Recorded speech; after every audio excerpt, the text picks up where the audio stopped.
United States of America and to the republic for which it stands, one nation, under God, indivisible, with liberty and justice for all. The clerk call the roll. Supervisor Johnson? Here. Chairman Bartlett? Here. Supervisor Dunn? Here. Supervisor Score? Here. Supervisor Steen? Here. Supervisor Dunn? Here. Supervisor Gary Bjork? Here. Supervisor Mays? Here. Supervisor Quinn? Here. Supervisor Rogers? Here. Supervisor Anderson? Here. Supervisor Kinnear? Here. Supervisor Calabrese? Here. Supervisor Lyle? Supervisor Peter? Here. Supervisor Sweeney? Here. Supervisor McCullough? Here.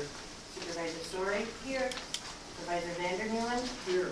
Supervisor Solberg? Here. Supervisor Morehouse? Here. Supervisor Kennedy? Here. Supervisor Tritt? Here. Supervisor Proctor? Here. Supervisor Christopherson? Here. Supervisor Larry Bjork? Here. Supervisor Harshlet? Excuse. Supervisor Lenow? Supervisor Seifel? Here. All right, we have a quorum. Approval of minutes. Supervisor Steen moves. Supervisor McCullough seconds. Any discussion on the minutes as printed? All in favor of the minutes? Aye. Aye. Opposed? Motion carried. Petitions, presentation of petitions, memorials, and other communications. We have nothing tonight. We will have, we'll open the public hearing for the proposed FY 2020 budget and property tax levy. Our CFO will present. Right? Yes.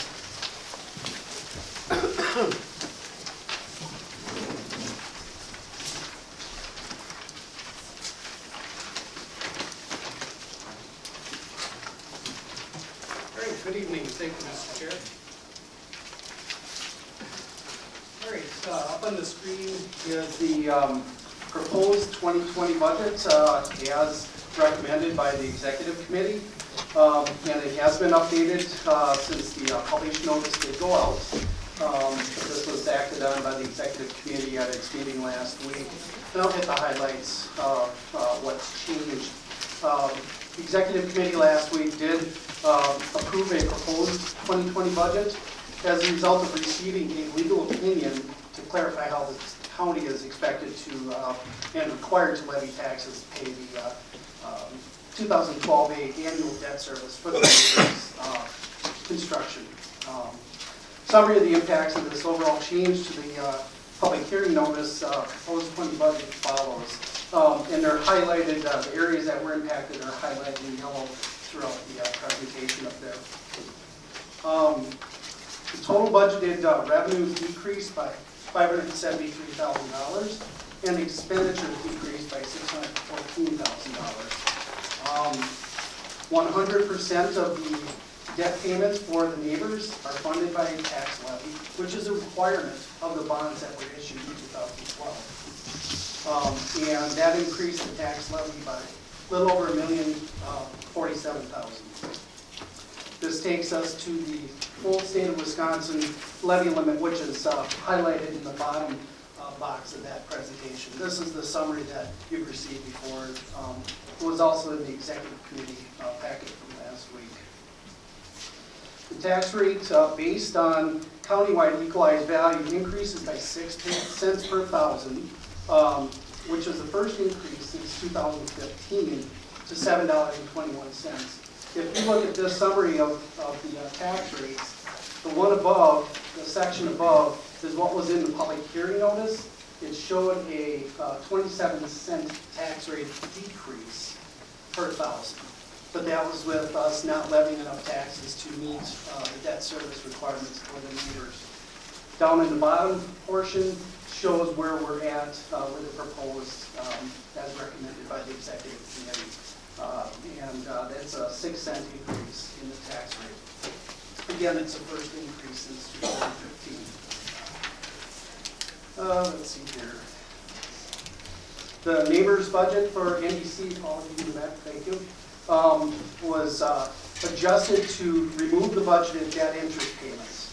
Again, as we got the legal clarification on how to handle the debt, we removed the debt service payments from the neighbor's budget because they're required to go through the debt service fund under the legal opinion. So that was changed. It results, if you look over in the far right column, right there, is basically, I call it break even on that large of a budget of just under $14 million. But essentially it goes from a loss of $586,000 projected or estimated to a $40,000 surplus. Also in this budget, in the administration line, in transfers from other funds, there will be a transfer expected of any remaining funds at the end of the year for operations for the neighbors. What that means with removing the debt service payment from the budget and paying for the debt service through tax levy through the debt service fund, there should be some remaining funds at the end of the year if you take out that debt service of approximately $1.6 billion. So it's anticipated at the end of 2020 that we'll be able to transfer to the general fund any surplus to pay down the amount that is owed to the general fund from the neighbors. For those that are on the county board, you may recall that that amount reported at the end of last year was approximately $6.2 million. So that's part of the adjustments that are going on here. And finally, if you look in the fund balance in the administration budget, that was decreased by $373,000 with the adjustments here. So that's a positive. The county board was very sensitive to how much fund balance it was drawing down. This actually puts us in line with where we had targeted and what we recommended as staff in September with the adjustments. So I guess in summary, I will report out that the final proposed 2020 budget does meet a number of goals that county board had set: compliance with the state of Wisconsin levy limit requirements, compliance with debt levy and payment requirements, minimize the use of fund balance from the general fund, maximize use of available funds, and no new debt. I know the county was very sensitive to that after issuing $8 million in debt this year. So with that, that's, pardon? Oh yes, it does include the vehicle registration fee, which has been discussed through the budget process. Thank you for that.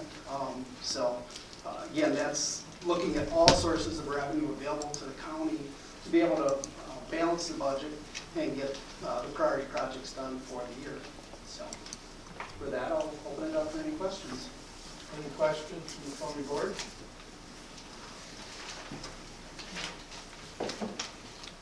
No? All right, thank you. Thank you.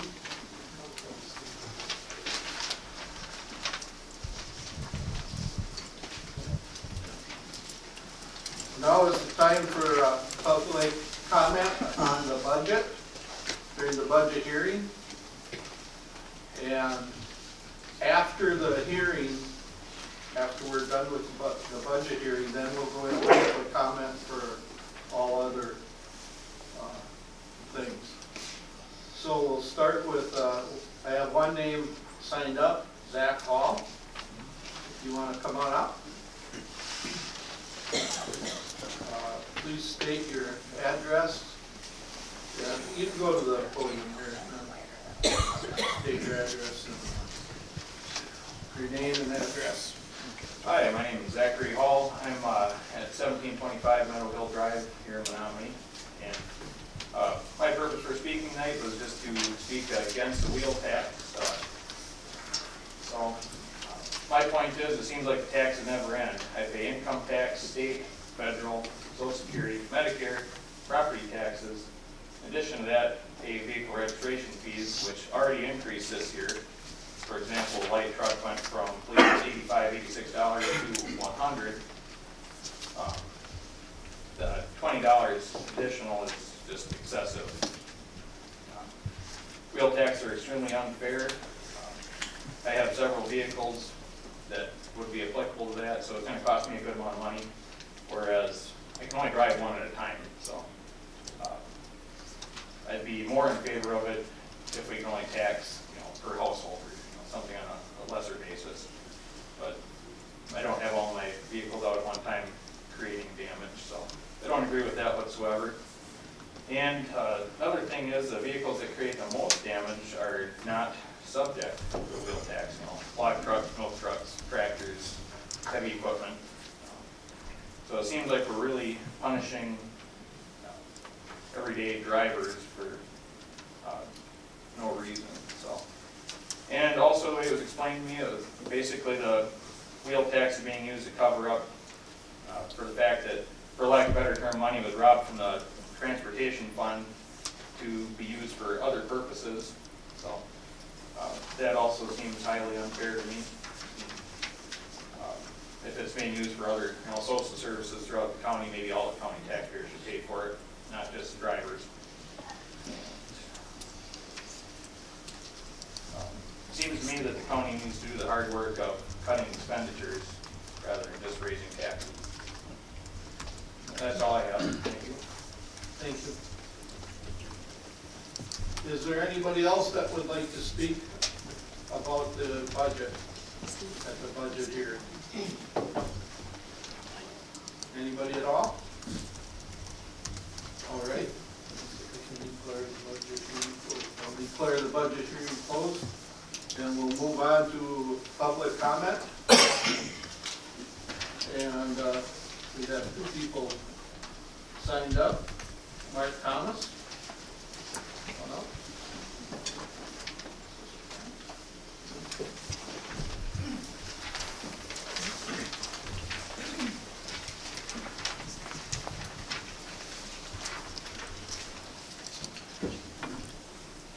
Please state your name and address. Mark Thomas, 714 North Court, Menominee. I'm the president-elect of the Red Cedar Racing Association, so I'm here to speak on the pending vote that's going to happen this evening in regards to the proposed new contract for the Red Cedar Speedway. Red Cedar Speedway was founded in 1973 and has been a staple in our community and county for 46 years, and it is operated by the Red Cedar Racing Association. In 2017, the Red Cedar Speedway was awarded the Wissota Promoter of the Year by our governing body. In 2018, the Red Cedar Speedway was awarded a tourism grant from the Menominee Chamber of Commerce. And in 2019, the Red Cedar Speedway was awarded the Friend of Tourism Award from the Chamber. We had over 25,000 people paid that attended our race programs throughout the summer, and 107 race teams on average each night. As active members of our community, we have supported numerous charity events and fundraising efforts, some of which include the Menominee School District Lunch for All program, Dunn County Cancer Society, the Dunn County Special Olympics, the Boys and Girls Clubs in the area, as well as donating to numerous benefits in support of our Dunn County residents dealing with tough times and tragic events.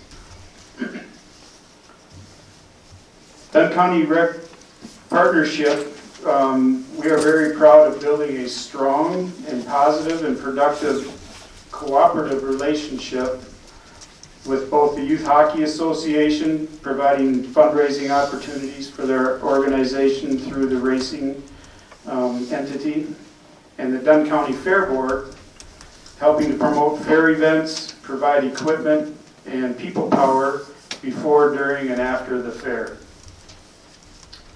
Red Cedar Racing Association has successfully met all contract lease agreements and obligations as written in the working subsequent contract, specifically concerning decibel readings, timing and curfew restrictions and guidelines, facility maintenance, and improvement care obligations, with plans and a vision to continue to make upgrades and improvements to the facility.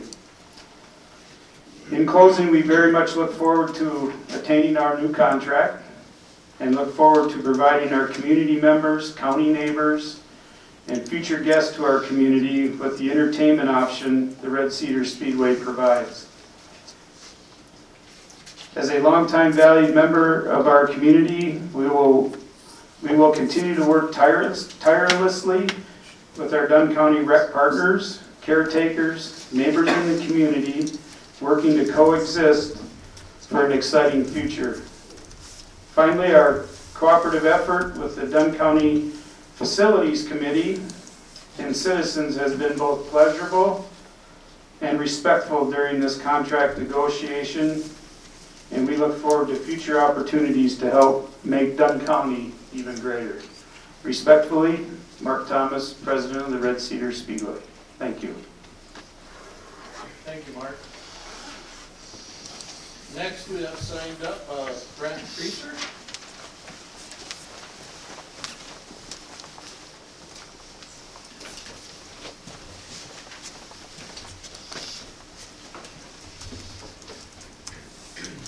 Brent, please state your name and address. Brent Creaser, E5660, 507th Avenue, Menominee. What were you doing back in 1973? My grandpa, Rich Creaser, and his friends had a dream to start a racetrack in their hometown. They grew that dream to one of the best, or to the best of their ability, and through the years the Speedway has grown into one of the best dirt track racing facilities in the Midwest. My grandpa and his friends' dream turned into one of my family's passions. My dad helped a friend with his race car for a while, but then gave up his crew work obligation to start bringing me every week. And with that, a young fan was born. At the age of 4, I started coming to the races weekly at the Red Cedar Speedway. And as dairy farmers in the southern part of the county, our family's weekly Friday journey to town seemed so long, but we treated it like it was a few-hour vacation. As my family's, or as our passion for racing grew, or as my passion for racing grew through the years, I started helping a high school friend with his racing program when we were 16, and I continue that today. Now, as my life has come full circle, not only am I a board member at the Speedway, carrying on our family tradition, I started bringing my 5-year-old son also to the weekly races. My goal as a board member at the Speedway, and with the help of all our other board members and the county, is to continue to grow the Red Cedar Speedway to be successful, so my young son and so many others can enjoy this amazing facility for years to come. I ask that you please help that and continue. Please help that to continue, and vote to approve the new contract with the Red Cedar Race Association. Thank you. Thank you. Is there anyone else that would like to speak at public comment? Come on up.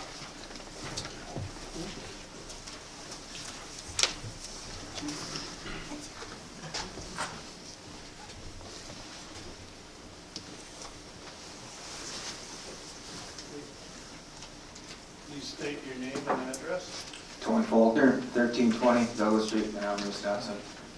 I've been a member of this community. What was your address? 1320 Douglas. Thank you. I've been a member of this community my entire life. I've been around the racing program my entire life. My family, the same as Brent Creaser, has been brought up in the racing community. The racetrack has helped my family when they were in dire need with my stepdad. They've also helped veterans, that a foundation I started in this community called Vets Fighting for Vets. We have partnered with Red Cedar Speedway. They have worked with us in our charity events and helping veterans with combat veteran suicide. This racetrack does more than just bring the race cars to the community. It brings a big economic impact to the community. It also brings another avenue in entertainment sport for this community that not a lot of communities have in the area. With that, we do everything we can as a board member to help police and be as transparent as possible with the community. From complaints, from whatever we can do and requests. We do special events for children, everything we can do. So today, when you guys review the contract, I hope you approve it. Thank you. Is there anyone else that would like to speak at this time, public comment anytime? If not, we'll close public comment. Appointments. You all have a sheet in front of you, there's two of them there.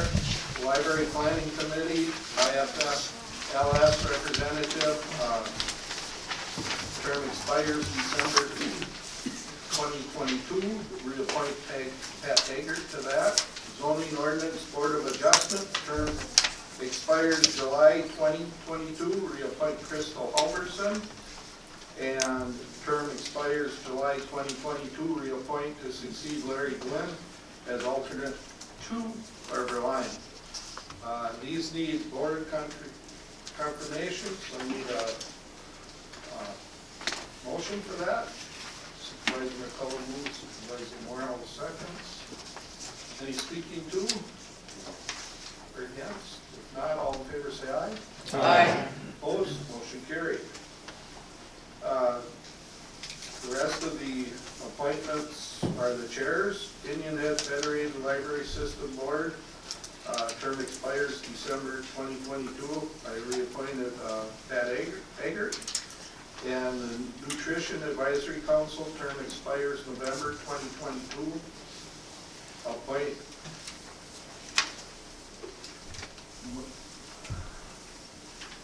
Maria Bukowski, Carol Kittinger, Gary Steen, Jane Weber, Betty Zini, Mary Solberg, Chair, Lonnie Dodge, and Jan Peshta. And the Veterans Service Commission term expires November 2020.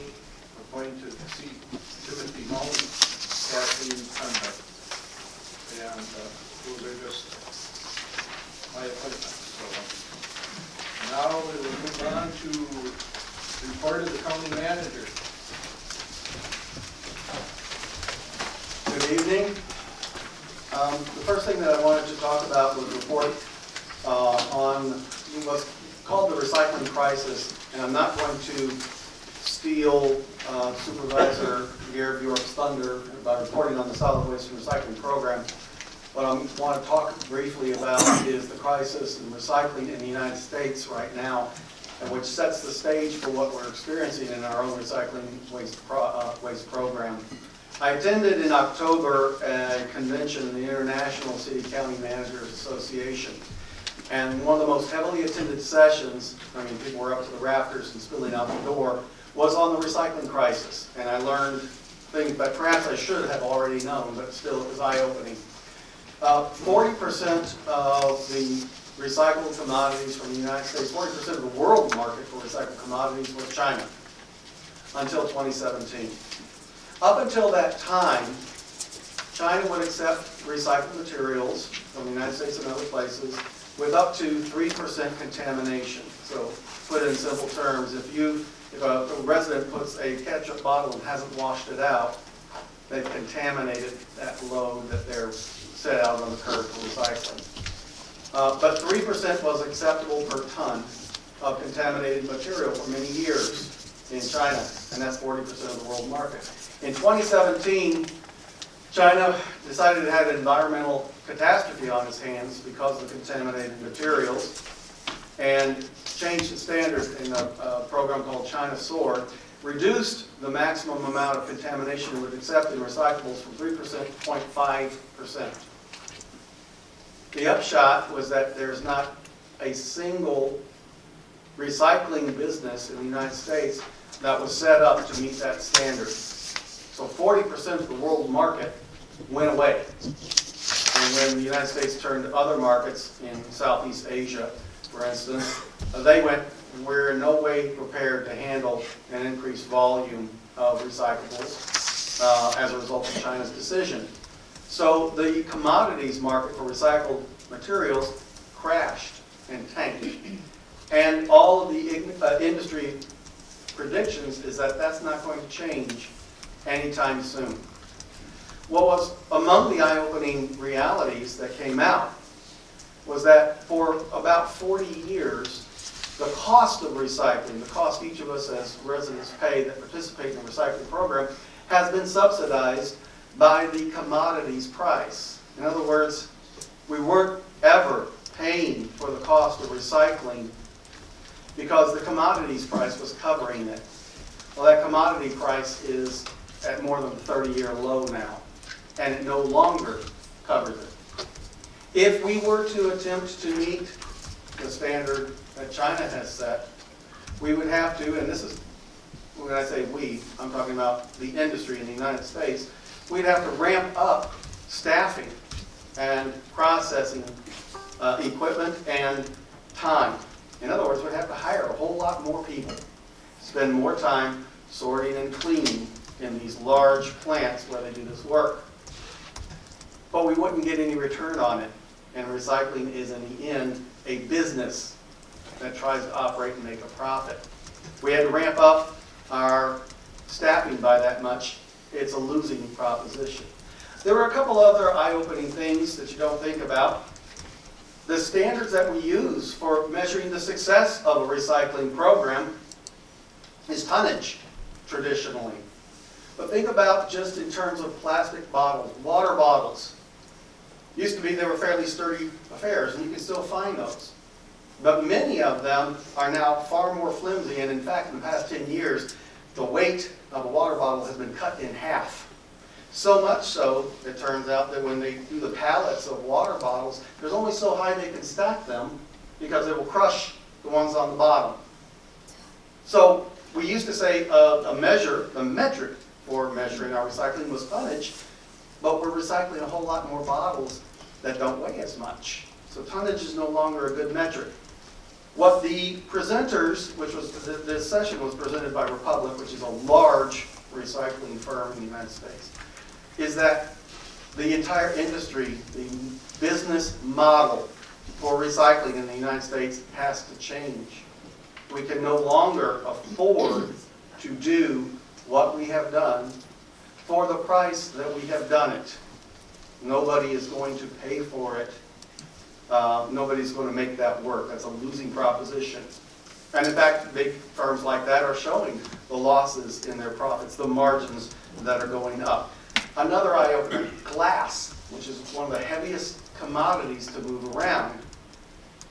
It has to be basically, it can't be transported more than 2, perhaps 300 miles before it becomes cost ineffective to transport that as a recycled commodity. So all the glass that we recycle, you have to find a home for it, a place for it to be processed and turned into something else within 200 or 300 miles, or it's a losing proposition. They even said at one point that before China soared, before 2017, it was cheaper for us to load a ton of recycles, put it on a ship and ship it to China than it was to ship it from Los Angeles to San Francisco on the roads. That has all changed. Now, why am I saying this? Because Dunn County, with its recycle program, is in the same boat, no bad pun intended, as every other recycling program in the United States. Some jurisdictions have even simply stopped recycling, and they're simply going back to landfilling everything. That's a 40-year step in the wrong direction. We have to be realistic about what we face here locally.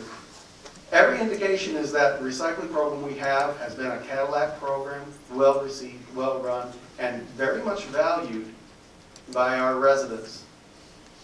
But we can't continue to do it at the rates that we've been charging to do it. It will not sustain itself. I will let Supervisor Bjork and others talk about our particular instance and what we're proposing to do for our own programs. But what's important to me, and the takeaway that I wanted to convey to you, is that there is nothing unique here in Dunn County. This is the situation everywhere in the United States. We have to rethink the business model. The final thing is that I'll end with an up note. The industry's polling indicates that up to 90% of people who support recycling are supportive of the idea of paying the full price of recycling.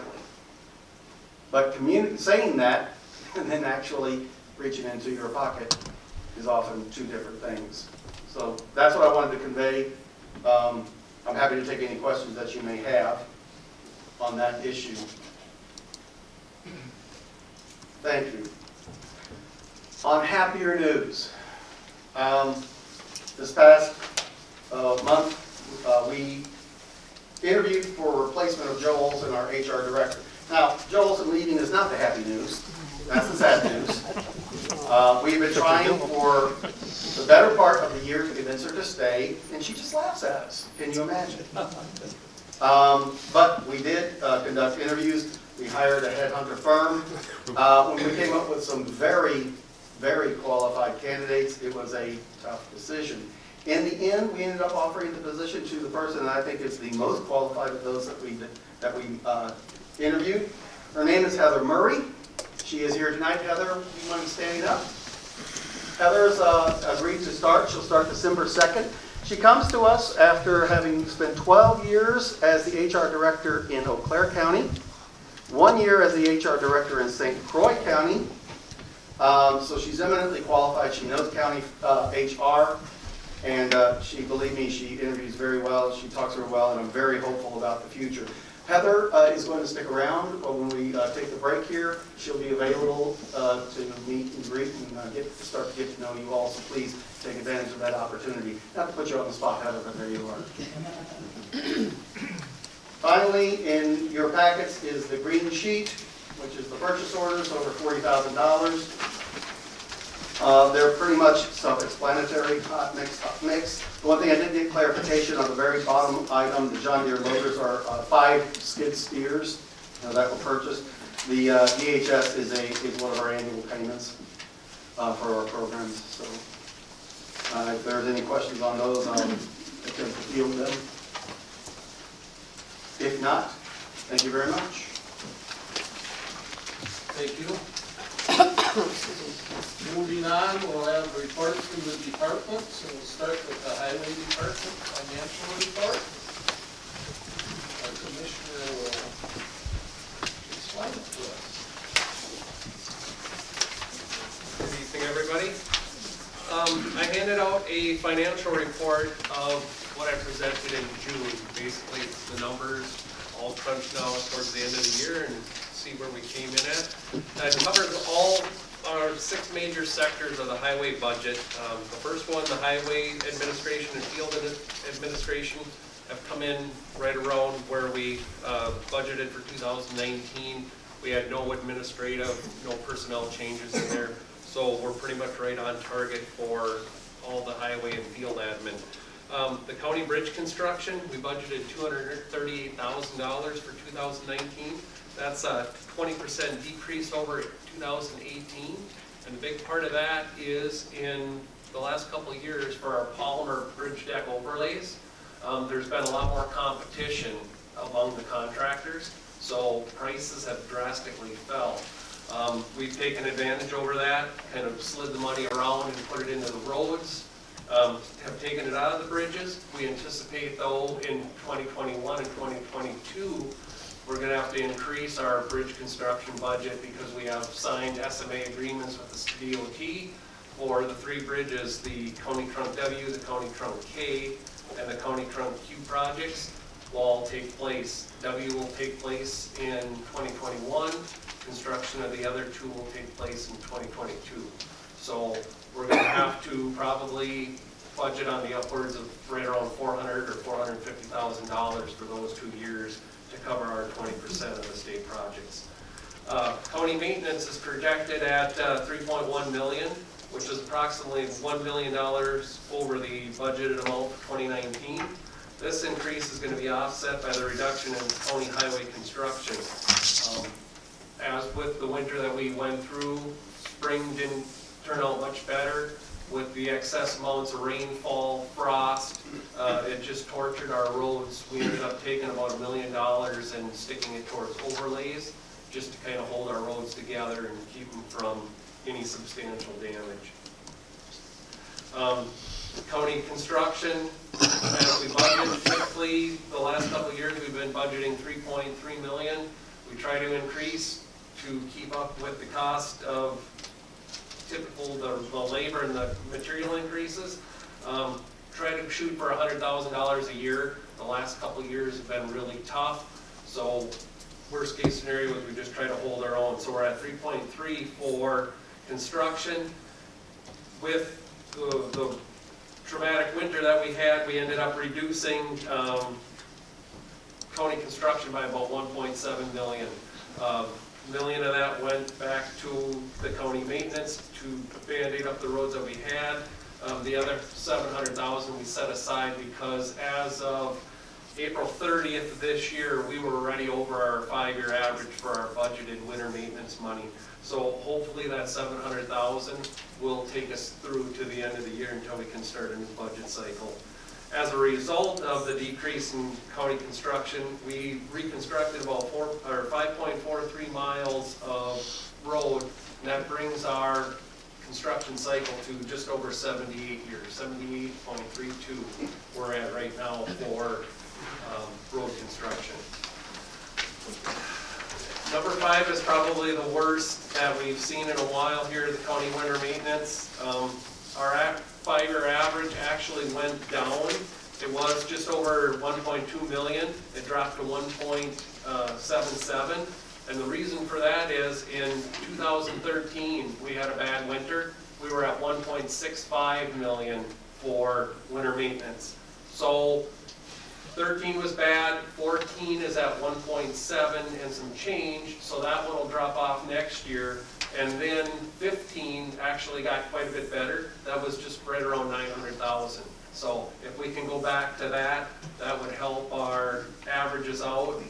But we're going to add a big one. We just dropped off a big one, so I anticipate for the next couple of years we're going to be at about $1.2, $1.3 million on winter maintenance. So, which brings us to the capital expenditures. Our machinery fund, we're just below $1 million. We were at $985 for 2019. Our 2020 budget, we're going to try to increase some of our plow trucks that are aging and reduce repairs on there. So our anticipated machinery budget is about $1.325 million for 2020. Our facilities improvement, that stays about the same. That's usually $150,000 to $200,000. We're right on target for that. In October, we submitted a balanced budget with expenses exceeding just over $12.4 million. That's based on our project workload, our capital improvement plans, our 5-year highway plan, our 5-year facilities plan, and our 5-year maintenance budgets. So this proposed budget submitted was about 1.25 million of fund balance, and then we had some of our other machinery money thrown in there to get us to about that 1.35 that we anticipate for spending on equipment this year. Our fund balance increased, usage increased about $110,000 over 19, but our overall budget only increased about 1.65%. Most of that increase was eaten up with the state getting better on our PDMs and all the maintenance we do for the state. So our net levy, that kind of all stayed about the same, but the reason why our budget increased is we ended up having more money paid back to us through the state. So the Highway Division looks forward to continuing providing services for the public and improving our transportation system, try to make it as efficient as possible. So I will take any questions if anybody has. Any questions for the commissioner? Supervisor Henderson. Thank you, Mr. Chairman. Thank you for this excellent report. I have a question that jumped out at me. Number 4, the last sentence said bringing the reconstruction cycle to 78.32 years. That's a long time. Really long time. What would you like it to be? About a third of that. Thank you. The next comment I have is that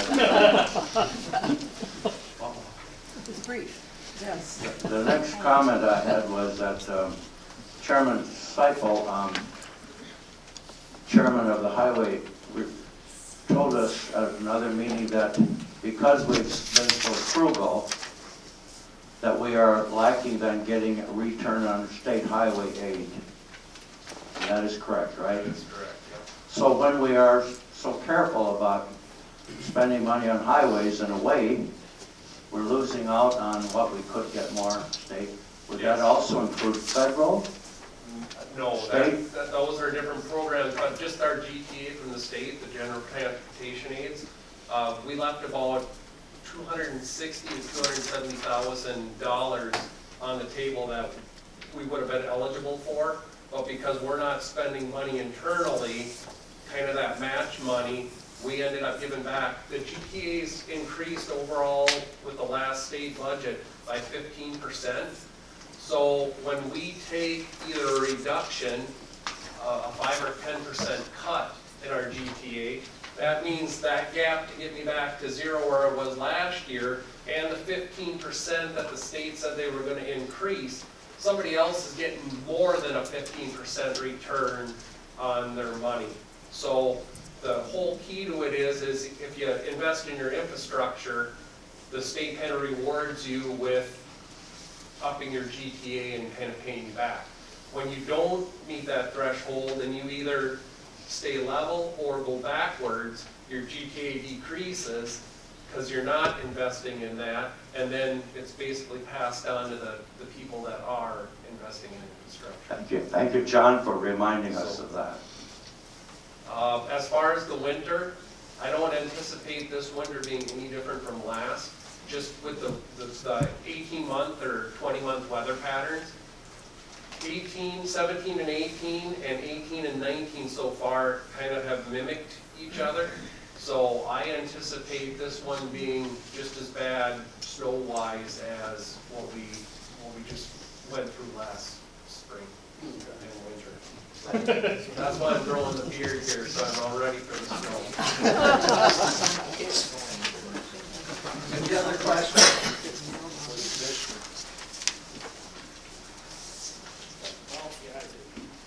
Supervisor Larry Bjork.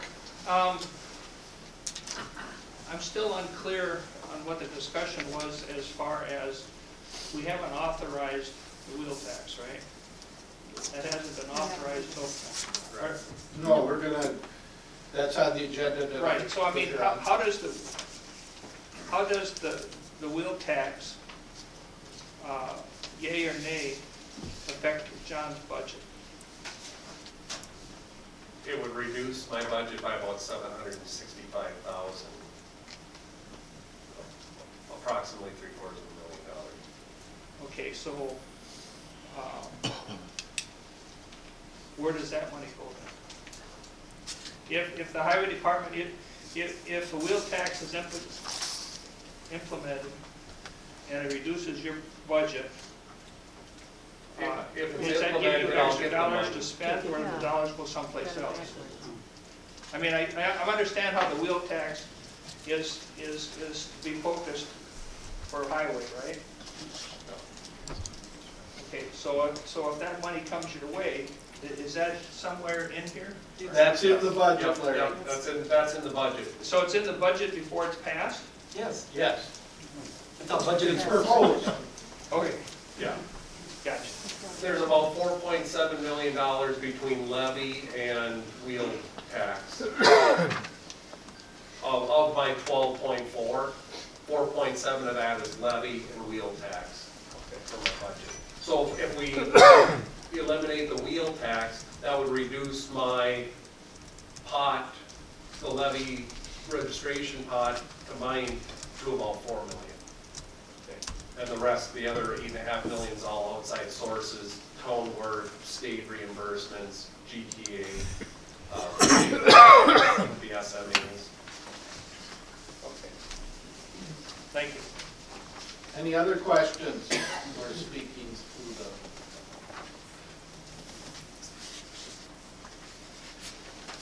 Highway financial report? Nothing? Done? Thank you, John. Thank you. Moving on, now we'll hear from our county treasurer financial report. County treasurer George Meyer.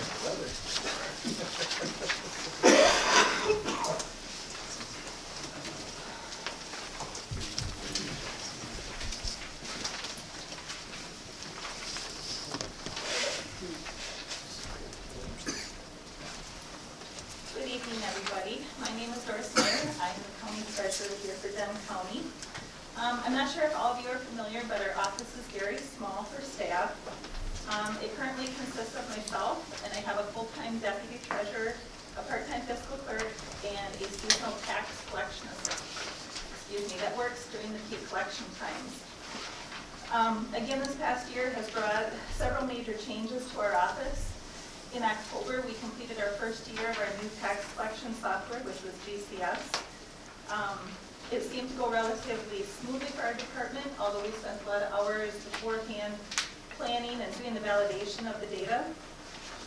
The municipalities that collected their own first installments seemed like they were very happy with the software itself.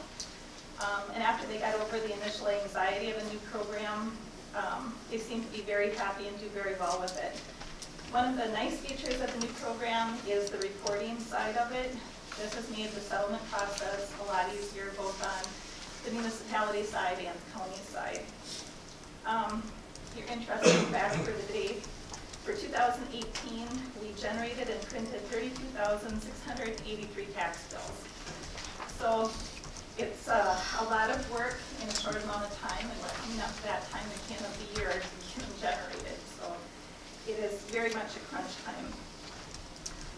Another major change has been our move of our office. On Friday, November 1st, we moved to the CSB building. We were one of the first ones to move out there. We're actually located on the first floor. When you come in the door, it's the first hall on the right. We've tried very hard to communicate about the move, but with all of you too, we're hoping that you can spread the word just to make sure that the taxpayers and everybody realize that we have moved and come looking for us at the new location. Currently, along with our daily work, we're in the process of getting the tax information entered into the new system so that we can generate the 2019 tax bills. As the new year is about to begin, we look forward to seeing what lies ahead for us, but hopefully there's not going to be the major changes as the new tax software and the move. So with that being said, we're going to move on to the numbers that are in the report that you should all have. I'm not going to read the numbers line for line. You can certainly view them on your own. But for 2019, you can see that the ending balance on October 31st was $2,843,067.56. This is pretty comparable to the previous year, but that is typically about $1 million more than what we carry in the account. This happened because October 31st was on a Thursday and we had a payroll on Friday, so that's why it's typically around the $2 million, but this year it was around the $3 million. On the next page is a little summary of the taxes for 2016, 17, and 18. It's broken apart by the different jurisdictions with the school districts, the specials, Chippewa Valley Technical College, the state, county, and local governments. And you can see there are some variations in there from year to year, but they have stayed pretty consistent. For the credits that we have received, for the state credit, the lottery credit, and the first dollar credit, the lottery credit for 2018 was a little higher, and that's something that we are trying to promote to be a little bit heavier this year, just so that if a taxpayer is eligible to receive that credit, that they fill out the form and are taking advantage of that. So hopefully that number will go up a little bit more in the coming year. Going down to the uncollected tax balances, the first line is uncollected as of February 1st of those particular years. And you can see that in 2018, the amount was less. And I think that was the year that the state changed, or the federal state changed a little bit for the personal income taxes. So we had a lot of people that paid a full tax amount in 2018 rather than paying multiple installments. But then in 2019, it went back to more of a standard number as what it was in 2017. The next line shows the uncollected as of September 1st, and that has actually dropped fairly significantly, I guess. We have tried to be very proactive and friendly with the taxpayers We understand that sometimes circumstances make it so that they can't pay their taxes. We just encourage them to make their payments as they can, even if it's not a full payment, to try to get rid of some of their delinquencies with the penalty and interest. And I think that shows a little bit with the tax certificates that are issued. There again, in 2019, it was only 658 tax certificates, which is comparable again to 2017. The next line shows the total years uncollected, and you'll see that for 2019, that number has continued to decrease. I think a huge part of that has to do with corporate counsel. We've gotten more into a pattern of doing the in-rem process and kind of keeping it on a consistent basis. Right now, they are working on tax years for 2015 on the in-rem process. And it seems like it maybe cuts down on the repeat offenders, if you will. So I think that number will continue to drop as we continue to go through the processes of it. But by doing that, you'll also see in the next section that the interest and penalty have also decreased. And even though that looks bad, it's actually kind of good because it's putting them back onto the tax roll. So it's a positive in that respect. Going on to the next page, for the general fund checking account, again, as I mentioned, in 2019, now these are balances as of October 31st. The balance on this sheet is, again, about $1 million more than we typically carry in that fund. Just kind of going down through, most of them have gained a little bit, I guess. The one thing that I want to bring your attention to is the PFM. You'll kind of see that from 2017 to 2018 to 2019, it has continually dropped. And that is actually an expected drop because that was the money that was used for the general fund. It was budgeted for money that would be needed to balance the budget. Going down a little bit further, the general fund, you can see that that is up in 2019 from 2018. LGIP is our local government investment, and they had a good interest rate. So we tried to keep a little bit more money in that account to make a little bit more interest, but it was a very fluid account, so we could take the money out when we needed it. Workers' comp, that again could go up or down depending on the claims that were for the county. That tax repayment account, that is one that has some money in there, and basically what's in there right now is interest. It's kind of in combination with the general fund there. So you can see that in the grand total amount from 2017, the amount went down a little bit compared to 2018. I'm sorry, in 2018 it went down a little bit compared to 2017. And in 2019 it has continued to drop. Again, that is part of using some of the general funds for the balance of the budget. For the interest income on the investments, for the state investment pool, you'll see that on September 30th, 2019, there's $50,000 plus in there. And the reason for that was the bond proceeds that we had received for the year, again, got put into that LGIP account where it had a higher interest rate. So this is a one-time deal more than something that's going to be expected going forward. Otherwise, everything else kind of stayed the same. And down at the bottom, the market value changes in Raymond James and the PFM. If the market value goes up, then your interest typically goes down, or vice versa. If you're gaining more in your interest, your market value changes go down. It's not both at the same time.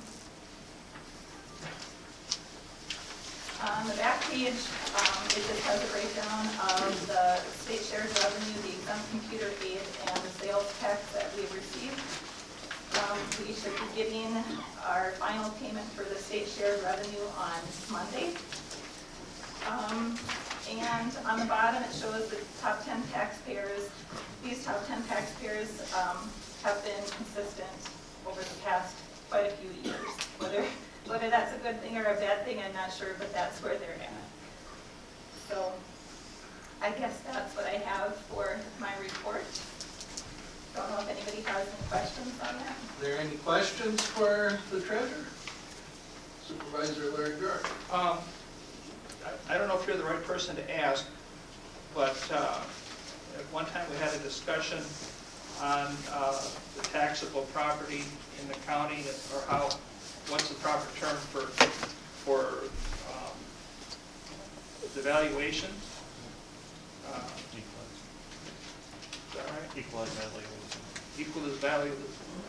How has that changed, or who has that? I mean, are we growing like we should, or not? There is a report that comes out that shows the equalized value, and it's something that I can forward to you. I look at it a little bit. To me, if I had a question like that, I could typically send it more towards the assessor. But there's a report that does come out that if you are interested in, I could forward that to you. Well, I guess the only reason I ask is that, property taxes is something that is the lifeblood of county government, as I see it. And I guess I'm just interested in that when we go to other sources of county income through taxes for whatever reason, is our growth there where it should be? But at one time, I think Mr. Miller talked about what we needed in equalized valuation to keep up with county expenses. Sure. And like I said, I can certainly look to see if I can find that report, and I can send that to you. So you I can, appreciate it. sure. Any other questions? Seeing none, thank you. Thank you. Moving on, we will have the neighbors report given to us by the Director of Private Sector.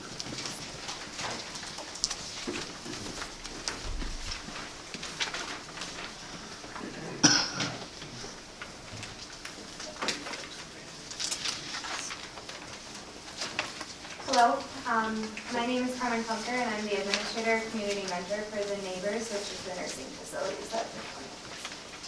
So my report today, we'll start with our mission statement. I put this on your report because I like to say that it's not only a plaque on the wall that we forget about. I remind our staff of it. This is truly why we do what we do at the Neighbors. So our kind and caring staff promise to provide this community with efficient, quality nursing and rehab services within a safe and comfortable environment. Whether returning home or making this facility your home, we encourage family involvement in community activities. Recognizing that each resident is unique, we dedicate ourselves to their highest level of comfort and well-being. So this really embodies what everything we do at the Neighbors is about. Our team at the Neighbors on the right, or on the left, is a picture of the leadership team at the Neighbors. This is the same picture that you saw last year.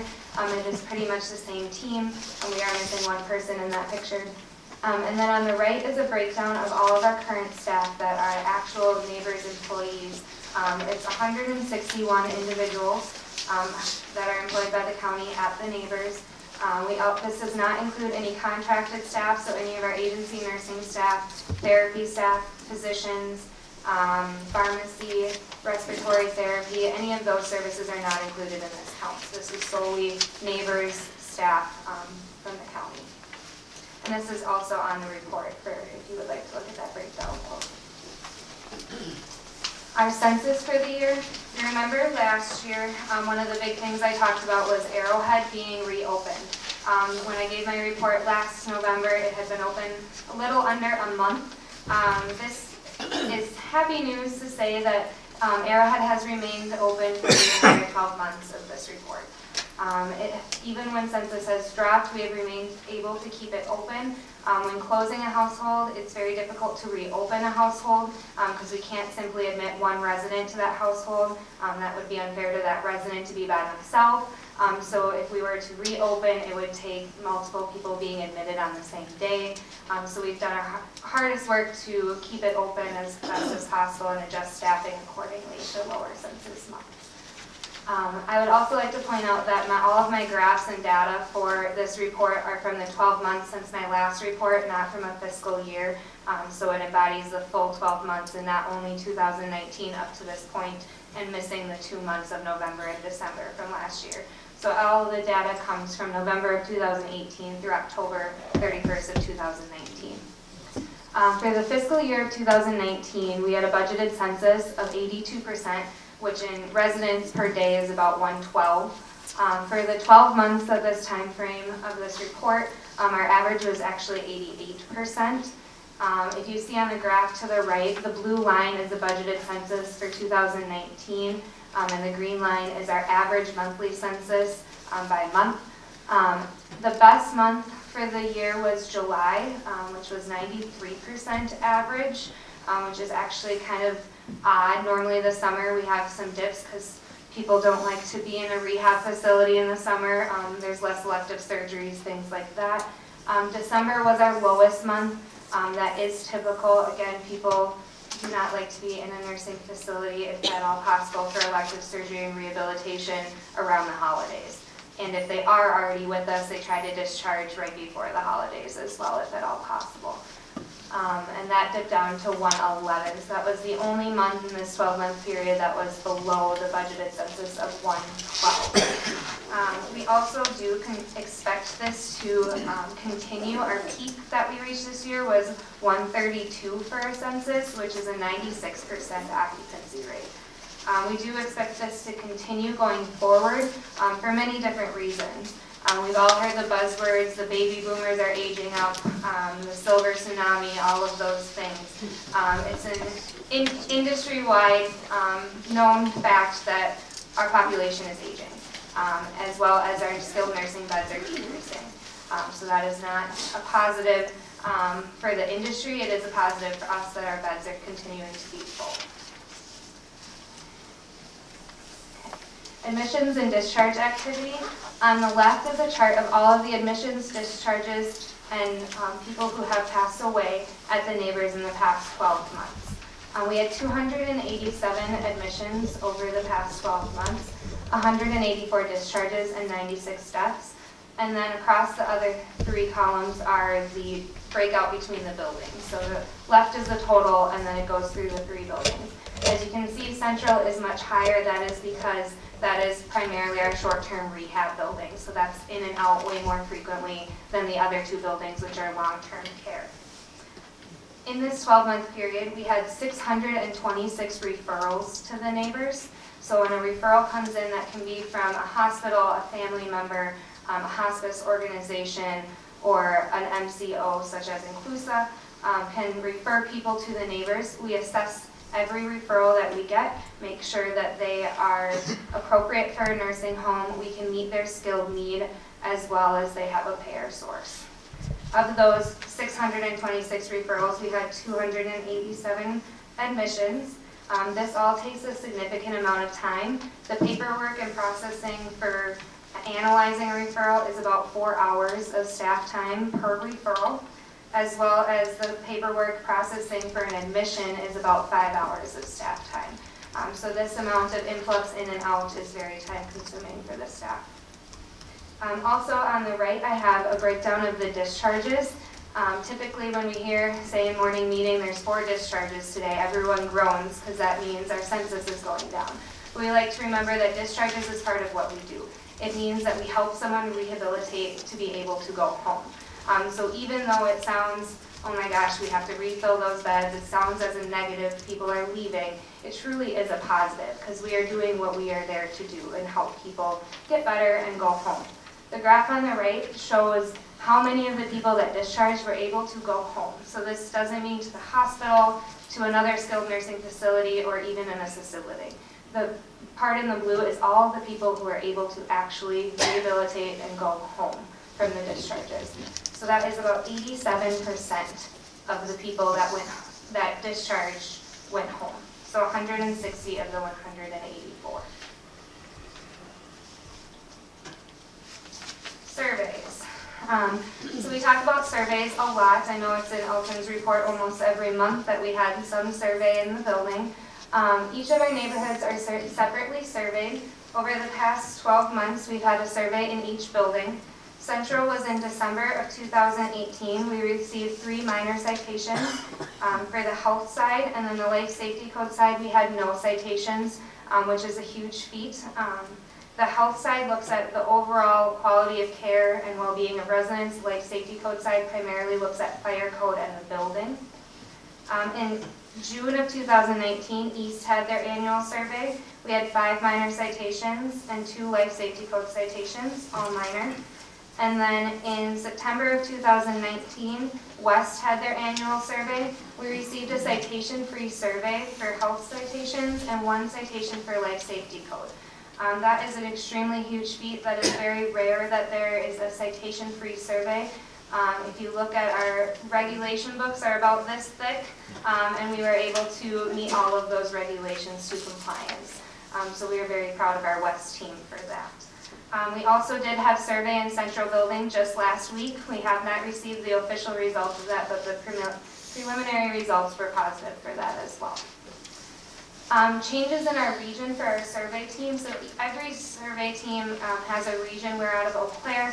Our survey team has had several new surveyors in the last couple of months, which is actually a very good thing. They're surveyed every 9 to 15 months each building. In the past couple of years, we've been hitting about the 14 to 15 month time frame because they were short-staffed. They are now fully staffed, so now we're averaging about a 10-month time frame for surveys. So they're coming quicker. We're not waiting for them for several months now. And we also have a new life safety code surveyor. Surveys are very important. They are very time-consuming and cause staff a lot of stress while they're in the building, but they are a very important part of what we do. They are public knowledge, so they are posted on Medicare.gov as well as they are posted in all of our buildings, which is a federally mandated policy that we have to have them posted for the public in the buildings. So every citation is something someone can go out there and read.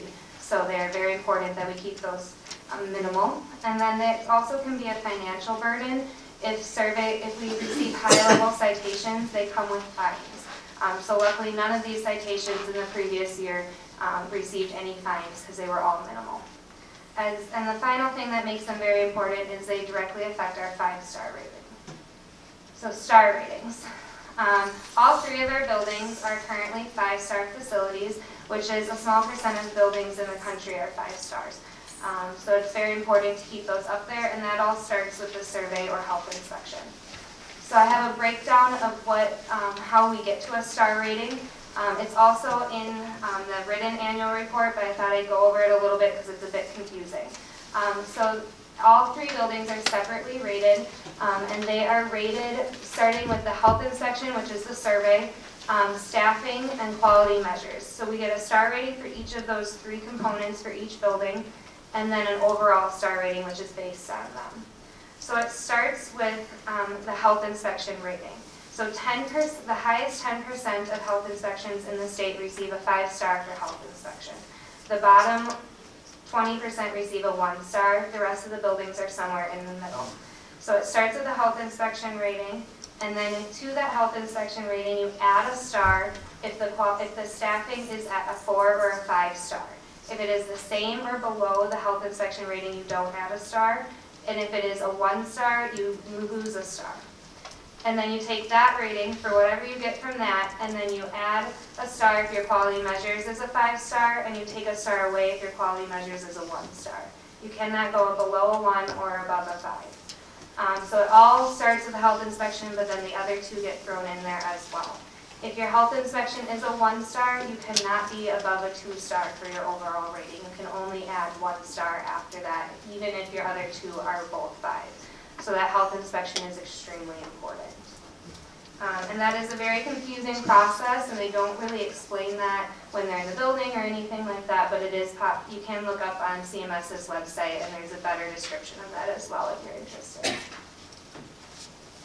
Changes at the neighbors. So there's a few things that have changed in the past year at the neighbors.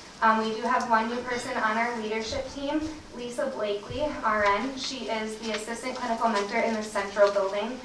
She is not new to the neighbors, just new to the role. She started at the neighbors, at the Dunn County Healthcare Center in 2006 and worked there until 2011 as an LPN. And then she went back to school to receive her RN. And then she came back to the neighbors in 2013 as a registered nurse and has worked there ever since. And then in January of 2019, she was promoted to the assistant clinical mentor role. So that is comparable to an assistant director of nursing for the central building. And she has been doing a great job since she started, so we're happy to have her. We've also had some new partnerships in the last year. Both of these are sponsored through the ADRC. The community coffee, once a month we host the ADRC's community coffee at the Neighbors. It's a group where people who are either in the aging community or have relatives in the aging community come in to either have educational events, fun events, entertainment, and then they have coffee that's provided by the Neighbors and it's hosted at the Neighbors. So that is a thing we are proud to be a part of. And then the Memory Cafe, we are now a sponsor for our local Memory Cafe. It's a place for caregivers as well as people with Alzheimer's or dementia to go and meet with their peers that are also in similar situations. So we are now sponsoring that. Another change that happened this year was the PDPM, which is a patient-driven payment model, which is the change in the way that we are reimbursed for Medicare Part A residents. This started October 1st of 2019, so we're only a month into it, and we're not 100% sure how it's going yet because it's still pretty new, but it's only for Medicare Part A residents, so that's only short-term residents coming for post-acute rehab. Their payment model used to be based off the RUGS 4 payment model, which gave us basically the amount of therapy we got meant the amount of money we got paid. So the more therapy, the more money we got paid for the resident. This new model is more encompassed to the whole care of the resident and not only therapy. It includes comorbidities, which is how many different illnesses someone would have that would make them harder to care for. Things such as wounds, IVs, any kind of care that they would need that's more extensive. So this truly encompasses everything we're not doing and not only therapy. So we do believe that this will help us in reimbursement because we do have very clinically complex people at the Neighbors. If you would ever want to learn more about this, I could probably go on and on for a couple hours on it, and I'm sure you don't want me to do that tonight, but you're free to give me a call if you want to learn a little bit more about that. The Medicaid reimbursement rates, I know you're all aware of the increase that was given to skilled nursing facilities in this year, in the state's budget. So that has officially happened. So I'm proud to say, or happy to say, I guess, that we have gotten our first Medicaid rates under the new, with the increase. We just received our first cost report audit, came back with our new rates on it, and we have seen the increase. So it isn't fake news or anything. It really did happen. We did get the increase. So that is exciting. I would like to thank everyone on the board for their advocacy for increasing this reimbursement rate. I know it was on our legislative agenda, and many of you spoke to that at different events and such, or talking to legislators. So I thank all of you for your advocacy on that. I would also like to plug that it helped. It did not fix the problem. So we would still like to see greater reimbursements and more of a continuous process of reimbursements instead of one-time knee-jerk figure. Have more of a, every year there's some little push. So I would greatly appreciate continued advocacy for that. And my final slide on here is a picture. Pictured here are 8 pictures of residents, as well as in the back page of your report, there's 10 other pictures.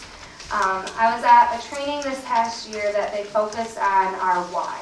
So this is our why. The people in all of these pictures, they're the reason we do all of these things. They're the reason we fight for reimbursement. They're the reason that we work hard to make sure our surveys go well, our care levels are high, our staffing is appropriate. All of these people are the reason that we do what we do every day.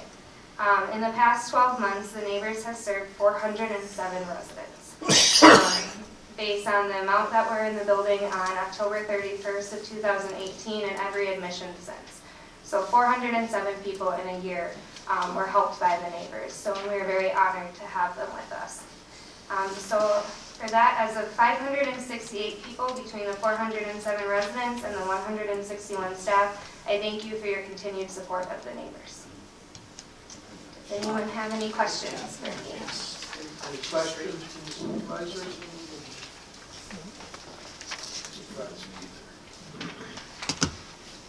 Yeah, I just was wondering, I read where people are concerned about future staffing problems. Could you comment on that?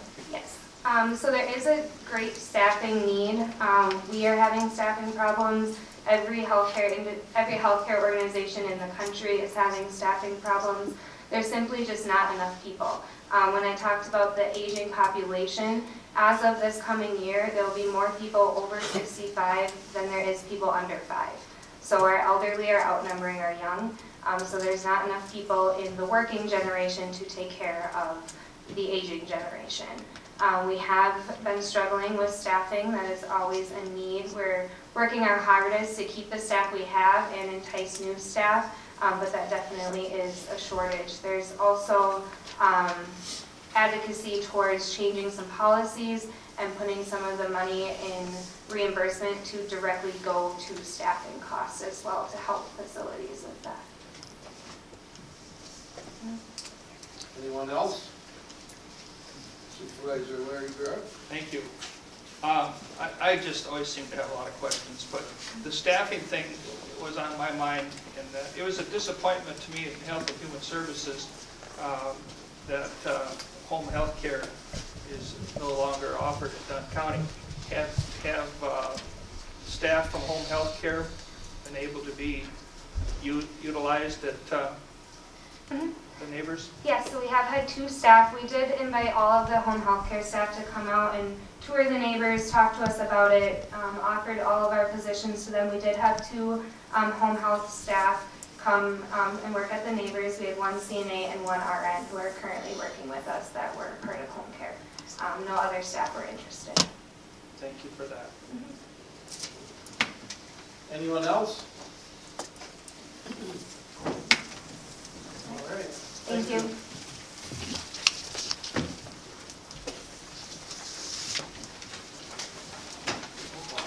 All right, moving on, we'll have reports of the committees. Start with Supervisor Flynn.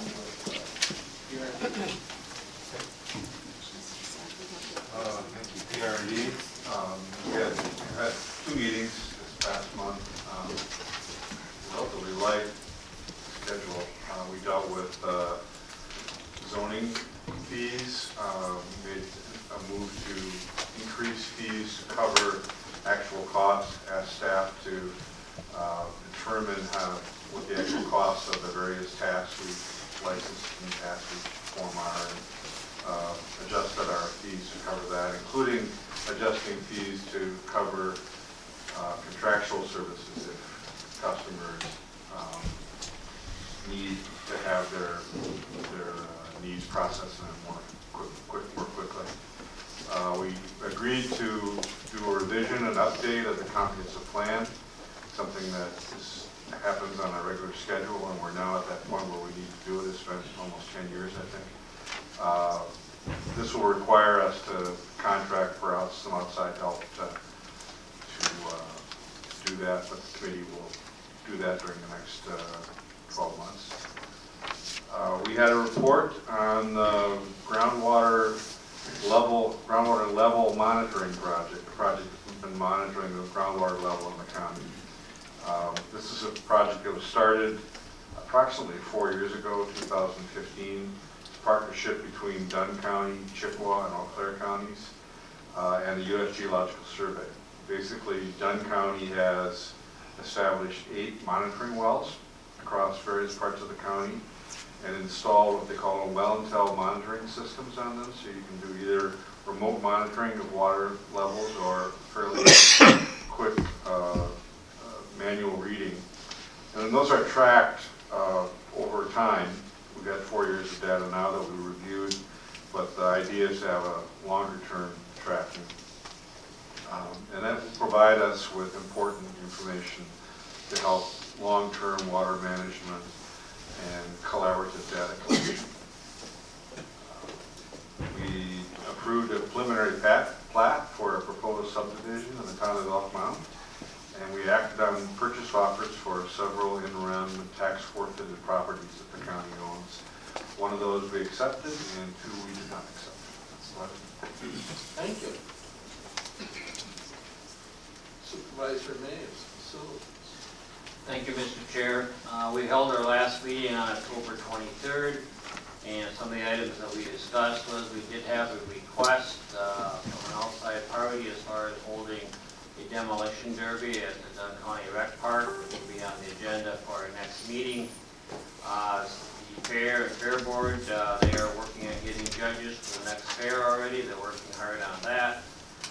Discussion is underway as far as for the outside ice rinks out there at the rec park. And we had a report as far as our facilities fleet. So far this year, we've been averaging between 10 and 12,000 gallons of gasoline a month because of the increased usage from our fleet and also the sheriff's department. And the average fuel cost that we've had to pay is $2.26 a gallon because of the amount more we use, the cheaper it gets. We also have been working or talking with we're working on the city with the hunting in the Monument Park. We're still in conversation with the hockey and discussing camping rules out at the rec park. And later on this evening, we will be considering a resolution as far as for the Red Cedar Racing. Our next meeting will take place on November 20th, next week, and that is my report. Thank you. Supervisor Gary Buick, solid waste recycling. Thank you, Mr. Chair. I'd like to thank you, Mr. Miller, for giving a very good report about the recycling crisis. We're going to have to be more efficient. So at our last meeting, November 5th, we were presented with 3 scenarios for a business plan. And the first one was to operate all the sites, but only Saturdays at the satellite sites. And those smaller sites would be Connersville, Ridgeland, Rock Falls, and Downsville. And the second plan was to operate all sites with reduced hours. And the third option was to only operate the 4 super sites. And that would be Colfax, Elk Mountain, Boyceville, and the transfer station. And the board voted to go with the first scenario, which would be to operate all sites, but only Saturdays on the smaller sites. We're having a special meeting Thursday night here at 5:30, and we invited all the municipalities that we associate with to come and to discuss our financial, not problems, but challenges. And we asked the haulers to come, and we just want to get their ideas and whether they think we can be more efficient, or if they want to go on their own, or just to kind of get it all out and made open. The solid waste board is very committed to have a county presence in recycling and solid waste. We were talking about maybe going to the April election for a levy adjustment to help us out, but we were told that we cannot do it at the April. We have to wait at the earliest for the November election, which will be in 2020 in November. So I would invite all the board members, if they'd like to come to the meeting here Thursday night. Hopefully we can get a lot of good ideas and go forward. So there's my report, sir. Thank you. Supervisor Steen, Health and Human Services. Thank you, Mr. Chair. Our last meeting was October 17th. The Health and Human Services departments continue to work to operate the most efficient way they can. And the good news is if at this point in time it looks like we'll return some of the money that was budgeted for Health and Human Services last year. So, but that's just now. I hope that's the way it stays. Our next meeting is November 21st, and that's my report. Thank you. Supervisor Hedlund. Thank you, Mr. Chair. Our last meeting took place Thursday, October 24th. Again, we heard firsthand about the recycling crisis.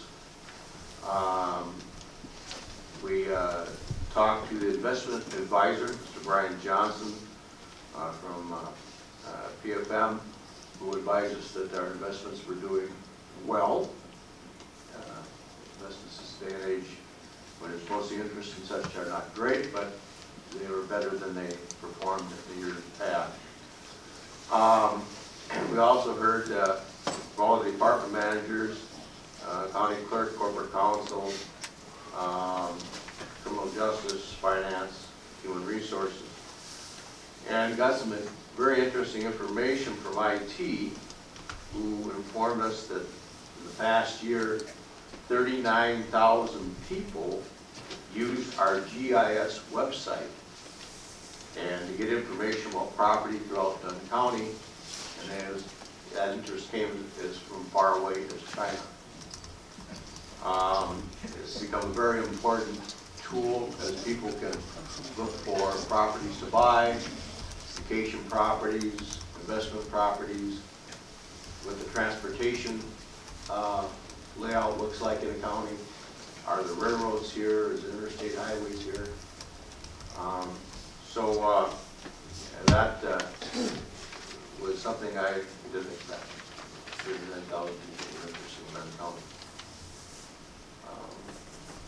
And that, excuse me, forward in the meeting here, we will be discussing 3 resolutions. One on checks that are dated over 2 years of age, charging back some legal tax certificates, and then adjustment to the pay grid to reflect the raise in compensation that we will be approving in the budget. That's my report, Mr. Chair. Thank you. Thank you. Supervisor Story, additional. Thank you, Mr. Chair. Starting with one of the departments that our committee oversees, I'll start with the Sheriff's Department. First of all, we had the pleasure of meeting the new member of the Sheriff's Department, Rookie, the Labradoodle. And Rookie was purchased with donated dollars, not from tax dollars. Just a puppy, very obedient, very cute dog. Enjoyed meeting him. I couldn't really enjoy my meeting as much without him there. He was so enjoyable. So anyway, he is going to be used in the child victims of crimes and is also being used for the DARE classes. One thing to note that I met this dog on Monday night, the 4th of November, but I saw that dog again in the school district of Menominee as we had a lockdown a few days later, and that dog was there to assist in cheering up some of the youth that were there that had been a little bit stressed as a result of that. So it was already being utilized that same week.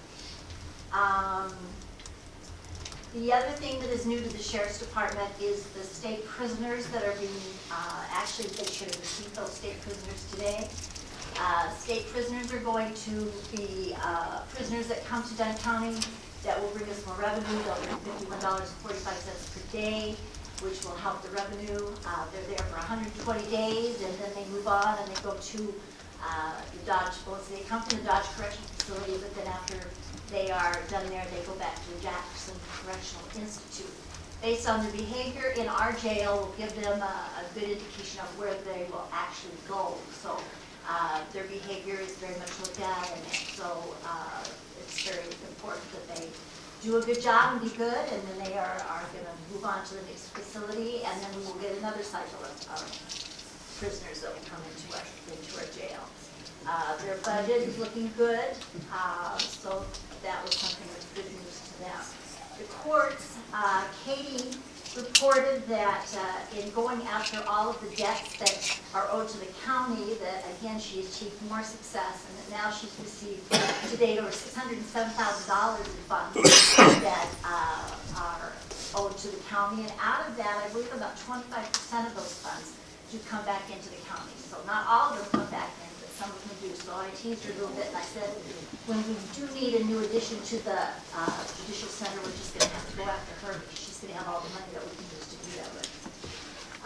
Child support was absent, but they gave a report. They were able to stay on budget, and so they were happy about that. Medical examiner, what was interesting about that department is Marcy, of course, as everyone knows, it's not only Dunn County, she also works with the Eau Claire County. And she reported that there's been over 1,214 deaths between the two counties so far this year. And of interest, that's like 4.5 a day in Eau Claire County and one per day in Dunn County. So she's an extremely busy lady and is still looking for a new staff person that she can hire to help her with that. One of the things that she reported that was alarming was that she has to wait 6 to 8 months for a toxology report when it comes to the autopsies that have to be done. So that was a little bit distressing to hear. The DA's office, as we all know, we were famous here. We had court TV in our county. And in fact, we are going to be also, I guess, featured on 48 Hours in 2020 as a result of the McCandless trial, which took, I think, about 3 weeks. It cost about $18,000 for the jury to feed them and to take care of some of their needs. And of course, that has since been taken care of. She's very pleased that she was able to get the help from the Department of Justice attorneys in assisting her with that case. She learned an awful lot. And she's also looking forward to hiring the 2 assistant DAs that she has been able to be awarded through the state. Let's see, what we got left. We've got the CJCC, that's the Criminal Justice Collaboration County. They reported that there's a TAG grant expansion pending that will have 2 staff members receiving increased work hours if it's awarded to Dunn County. They have been working with Family Treatment Court Progress, which is now in progress in Dunn County, and they're excited about how that's going to be helping, hopefully, some individuals as we move forward with that. And then last but not least is the Emergency 911. She has been working along with the Sheriff's Department, the Scout, the Police Department. All of those agencies have been working together on a new software system. And they should be going live, I think, yet this week, I believe is the plan. And so they're excited about that. That will involve some training, and then once she does that training, they should be looking to hire some additional persons in her department. She did report that the bird that was causing all the problems earlier on, where they couldn't go up there, and it was attacking our little, whatever they call those things, those little airplanes that fly around, so that they couldn't get their work done, is now gone, and so they are able to move forward with that. So that was good news. So with that, I will say that's the end of my report. Thank you very much. Thank you. Supervisor McCollum. Our meeting for this month won't be happening for about another 11 and a half hours, so I have nothing to report. Thank you. Supervisor Anderson, CRD. Thank you, Mr. Chairman. The Community Resource and Tourism Committee met last night. All members were present, and as well as our county board chair, which we appreciate. Each month at our meeting, we have a written report from all of our extension specialists in the county, and one of them comes and gives us a report on their activities during the month. So last evening, Sandy Tarter, who is our FoodWise coordinator, gave her report and introduced 2 other people that she's working with here in Dunn County. And the interesting thing is hearing her tell about going to elementary schools and the education that these young people really need in proper nutrition. And it's a challenge. But in listening to her and everything, we were quite impressed with the work that she's doing with our nutrition education here in Dunn County. She had a young woman by the name of Ashara Ramkani, UW Stout Dietetics intern, working with her too for 4 weeks. And that's always interesting that we can utilize those people to come here with us. We also had a little report from our area director, district director, Catherine Emanuel, and she complimented the county here on working with the budget for extension budget, and also informed us that extension will be moving next Wednesday, not this Wednesday, but the 20th of this month, from the basement where they've been for quite a few months to the 2nd floor. So that's where they'll be located. And it works out pretty good because most of our extension specialists will be at meetings in Madison for that day and the next day. We also have a report every month from our Dunn County Economic Development Director, and Eric Turner on Monday was back in the hospital at Marshfield, and so he was not there. He called me on his cell phone about 10 minutes before the meeting from his hospital bed. So I reported a little bit of what he had to say. One of them was the good news that he reported that 3 townships, you remember that Dunn County is a telecommuter certified county. We're one of the first in the area. We're very proud of that. Now 3 townships, Colfax, Red Cedar, and Menominee Townships are telecommuter certified. So that's quite a compliment, and we think that that's going to help a great deal as we're expanding broadband throughout the county. We also got a letter from the Menominee School District Superintendent, which I forwarded to the Economic Development Coordinator and to all of the providers in support, saying, well, school districts cannot be telecommuter certified like townships or municipalities. They can give a letter of support. So the Menominee School Board did support, and we got their letter of support, how important it is that we expand broadband within this area, within the Menominee School District. We think that would be helpful if we can get that from the school districts and the other school districts in Dunn County. Bob Colson was here, and he reported on how he's working with the highway and the PR&D committee and the CR&T committee to hopefully get more support for broadband forward. You will hear more about this, I think, probably in January. We should be able to be ready to come to the full board. The leadership on that will come from the PR&D committee, and but our committee went in full support, not a vote, but supportive, that we think we need to move forward on broadband forward. And then a final update on Allison Dairyland. Katie Wantock is chair of that committee. She was not able to be there. I was at a meeting that she held. She's had 2 of them committee meetings, and the Extension Department provided a very nice tabletop folder. I brought it along this evening, and I want to point it out to you when you take the break or when you leave. At the back of the room is that tabletop, and I want you to take a look at it because it'll give you all the information about the dates and activities of Allison Dairyland.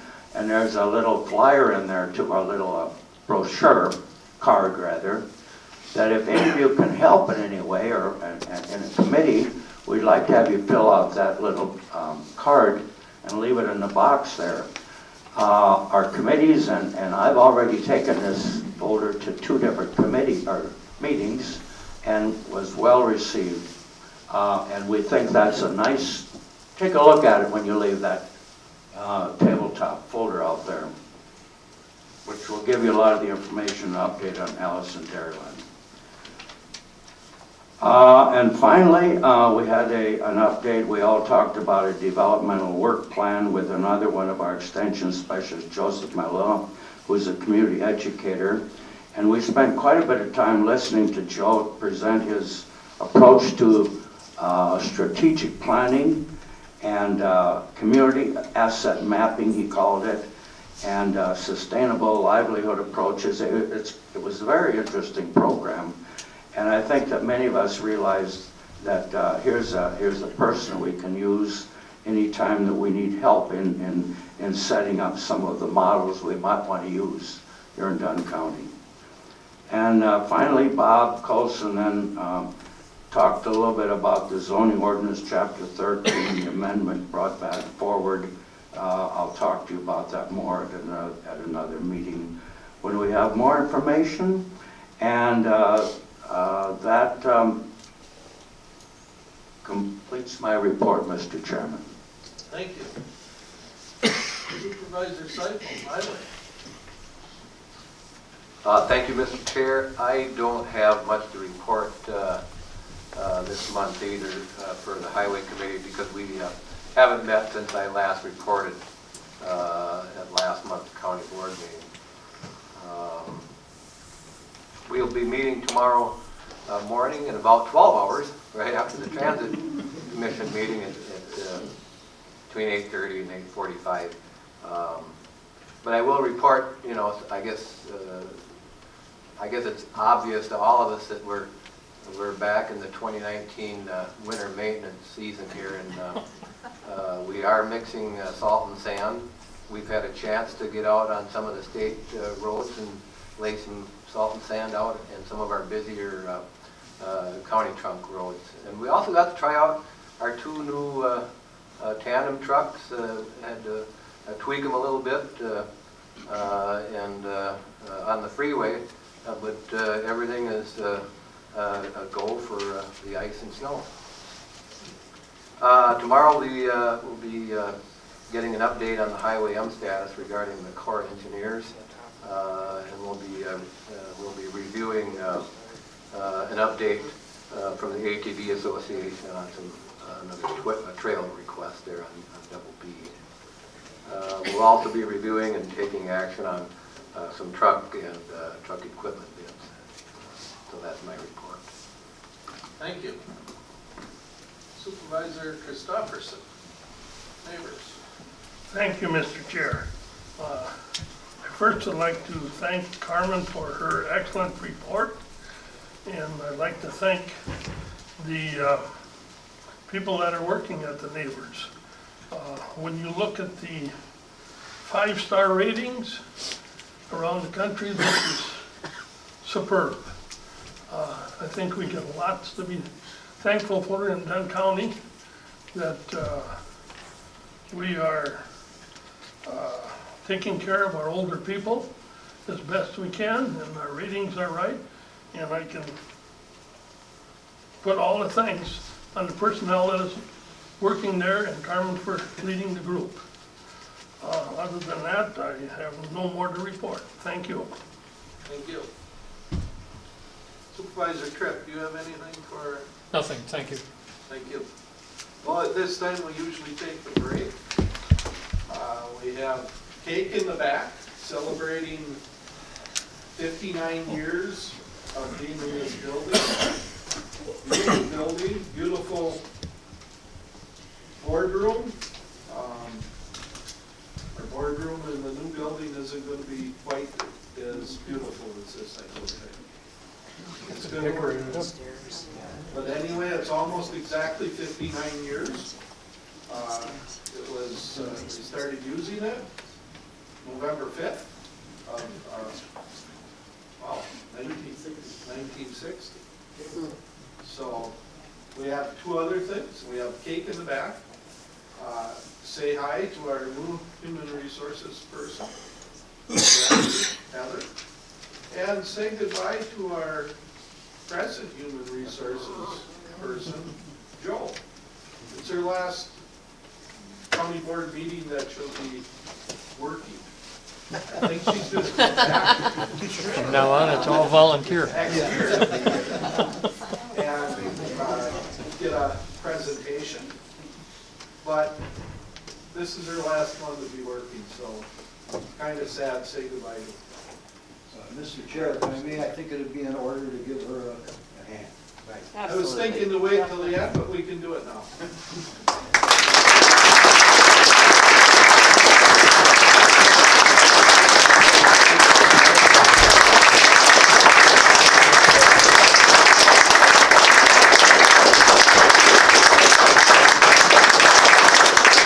40 more, 40 more. No, it's been here almost as long as we've used the building.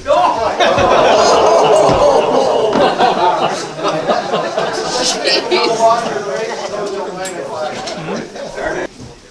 12A, from the Executive Committee, consideration of resolution, reports, and ordinances from standing committees. Resolution amending the FY 2019 budget. We need a motion for that. Supervisor Tripp moves. Supervisor McCullough seconds. Speaking to the resolution, our CFO.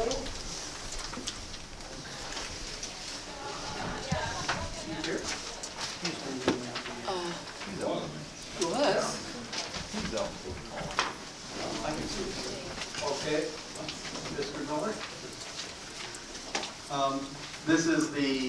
final budget adjustment for the year. So we consolidated.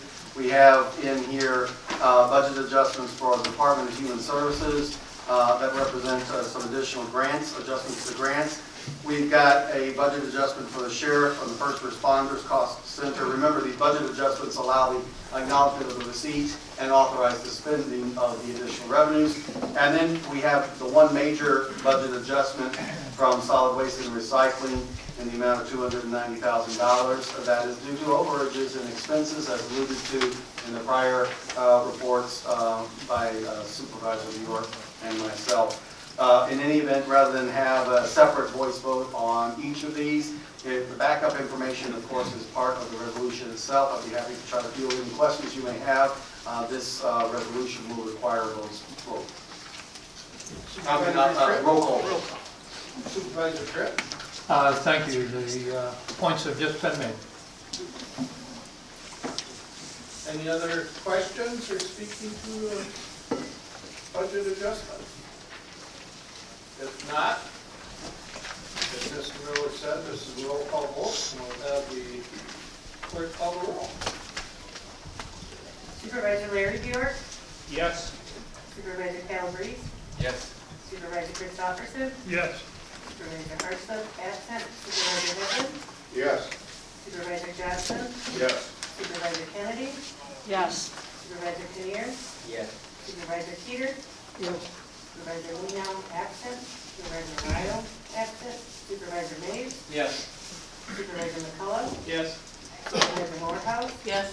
Supervisor Prochnow, Yes. Supervisor Quinn, Yes. Supervisor Rogers, Yes. Supervisor Seifel, Yeah. Supervisor Score, Yes. Supervisor Solberg, Yes. Supervisor Steen, Yes. Supervisor Story, Yes. Supervisor Sweeney, Yes. Supervisor Tripp, Yes. Supervisor Vandermeulen, Yes. Supervisor Zahn, Yes. Supervisor Anderson, Yes. Supervisor Gary Bjork, Yes. Chairman Bartlett. Yes. And the motion passes. Moving on. A2, ordinance establishing an annual county vehicle registration fee. This is the second reading. We've had a motion and a second. Speaking to the resolution.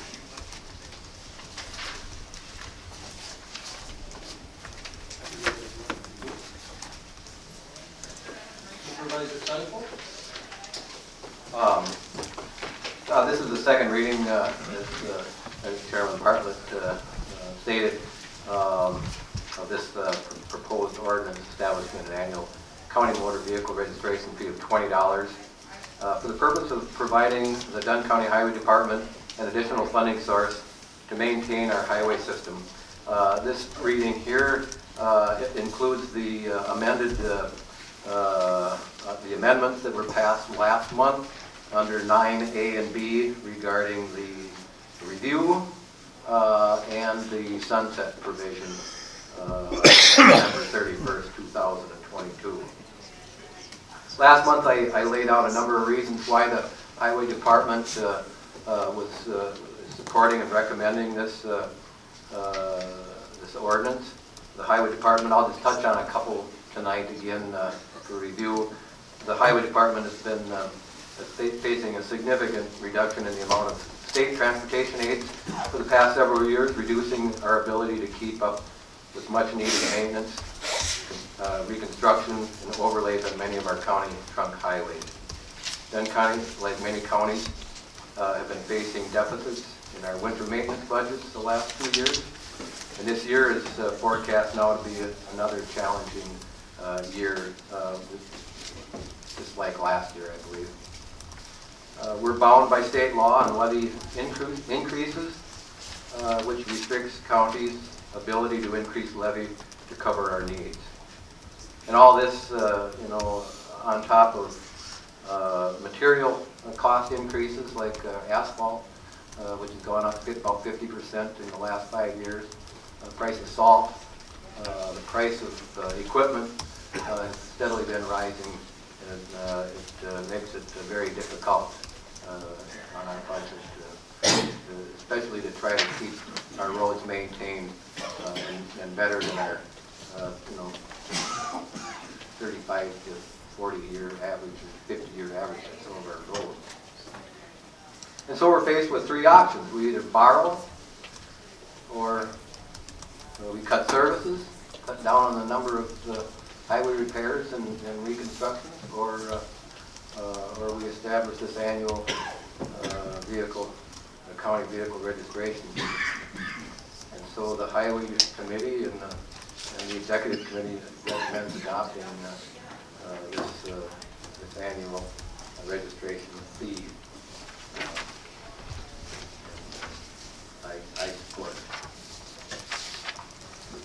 Thank you. Any others speaking to the resolution? Supervisor Larry Briark. Well, I'm not going to support the resolution, and it's because I think we're in this position because the state is failing to support the counties in the GTA.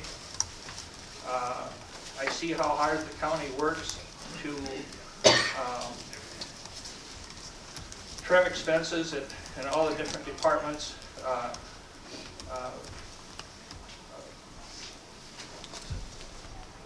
HHS, is talking about not using all of their budget, but if we ended up with psychiatric care having to be given, and that just will shoot that budget right down. And again, I guess I'm mentioning that only because the state is not following through on maintaining expenses for western Wisconsin. And psychiatric care and bed space is one, and also is the general transportation aid. I live just off of County Trunk E, which they redid, so I've got a really nice road that I get to work on from my farm to Walmart. But if you try to get off of County Trunk E onto US 12 in the morning or the afternoon, you probably wait for 100 cars that pass by. And those cars are probably, most of them, coming from or going back to Eau Claire County. I feel my $20 or $40 or $60 or whatever I might have to pay is not a big deal, but I think it's a big deal that we have a problem here that's a state problem, and we're trying to solve it in Dunn County. And I don't think that anybody believes here that it's going to go away, that it's going to sunset, that it's going to do anything other than grow. Because if you do not, as counties, associations, do not request and demand that we have greater funding, and you pick up the slack, whether however you do it, by a wheel tax, they're going to say, well, Dunn County's taking care of their little problem. Why should we think they're serious and that they need more funds? So all I'm saying is, it would probably be a great use of the dollars, and I do not fault anybody for thinking it should be that amount or even more, but it should not be a state problem given to Dunn County. Thank you very much. Any other speaking to the resolution? If not, this can be a voice vote. So, unless somebody would want it to be a roll call vote. I think people should, if you're going to tax people money, you need to have your name down. So you're asking for a roll call vote? Yes, sir. No, that's why I asked that, because you asked for it for the amendment, so I thought you would like it. So, thank you. We will have a roll call vote, and the clerk will call the roll. Supervisor Calabrese? Yes. Supervisor Christopherson? Yes. Supervisor Hartshorn? Absent. Supervisor Hedlund? Yes. Supervisor Johnson? Yes. Supervisor Kennedy, Yes. Supervisor Kinnear, Yes. Supervisor Peter, Yes. Supervisor Lino, absent. Supervisor Lyle, absent. Supervisor Mays, Yes. Supervisor McCullough, Yes. Supervisor Morehouse, Yes. Supervisor Crockoff, Yes. Supervisor Quinn, Yes. Supervisor Rogers, Yes. Supervisor Seifel, Yes. Supervisor Score, No. Supervisor Solberg, Yes. Supervisor Steen, Yes. Supervisor Story, Yes. Supervisor Sweeney, Yes. Supervisor Tripp, Yes. Supervisor Vandermeulen, I agree. Supervisor Vandermeulen, Supervisor Zahn, Reluctantly, yeah. Supervisor Anderson, Yes. Supervisor Gary Bjork, Yes. Supervisor Larry Bjork, No. Chairman Bartlett. Yes. The resolution passes. Ordinance passes. All right, moving on. A3, resolution adopting the FY 2020 budget. Motion. Supervisor Tripp. I move to approve the resolution adopting the fiscal year 2020 budget for Dunn County as presented at the public hearing and set forth in the materials distributed to the county board. Supervisor McCullough seconds. Speaking to the resolution, our CFO, please.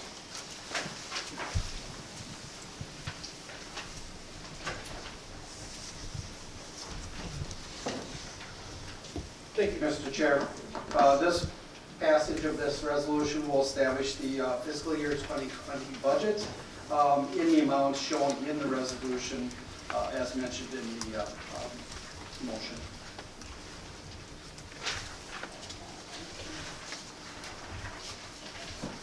Is there any questions of our CFO on the budget? No?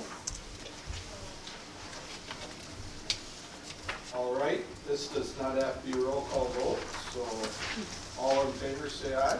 Aye. Opposed? Motion carried. Resolution adopting the FY 2020 levy. Supervisor Tripp moves, Supervisor Steen seconds. Speaking to the resolution, Supervisor Tripp, did you want to say anything, or should we have CFO? Just the formal language that establishes the levy, and that's a repeat of what I said before. I move to approve the resolution adopting the fiscal year 2020 levy for Dunn County as presented at the public hearing and set forth in the materials distributed to the county board. Thank you. Supervisor Steen seconds. Speaking to the resolution. Thank you, Mr. Chair. This establishes the tax levy in total as well as all taxes and charges as laid out in the resolution, which includes the county taxes as well as library purpose taxes and taxes for chargebacks. And the total amount on that is $23,019,685.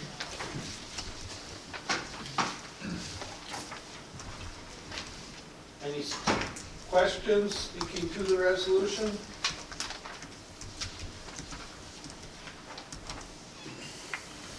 If not, all in favor of the resolution say aye. Aye. Opposed? Motion carried. Moving on. 12A5, resolution adopting the 2020 legislative agenda. The motion for the Supervisor Tripp moves. Supervisor Dunn second.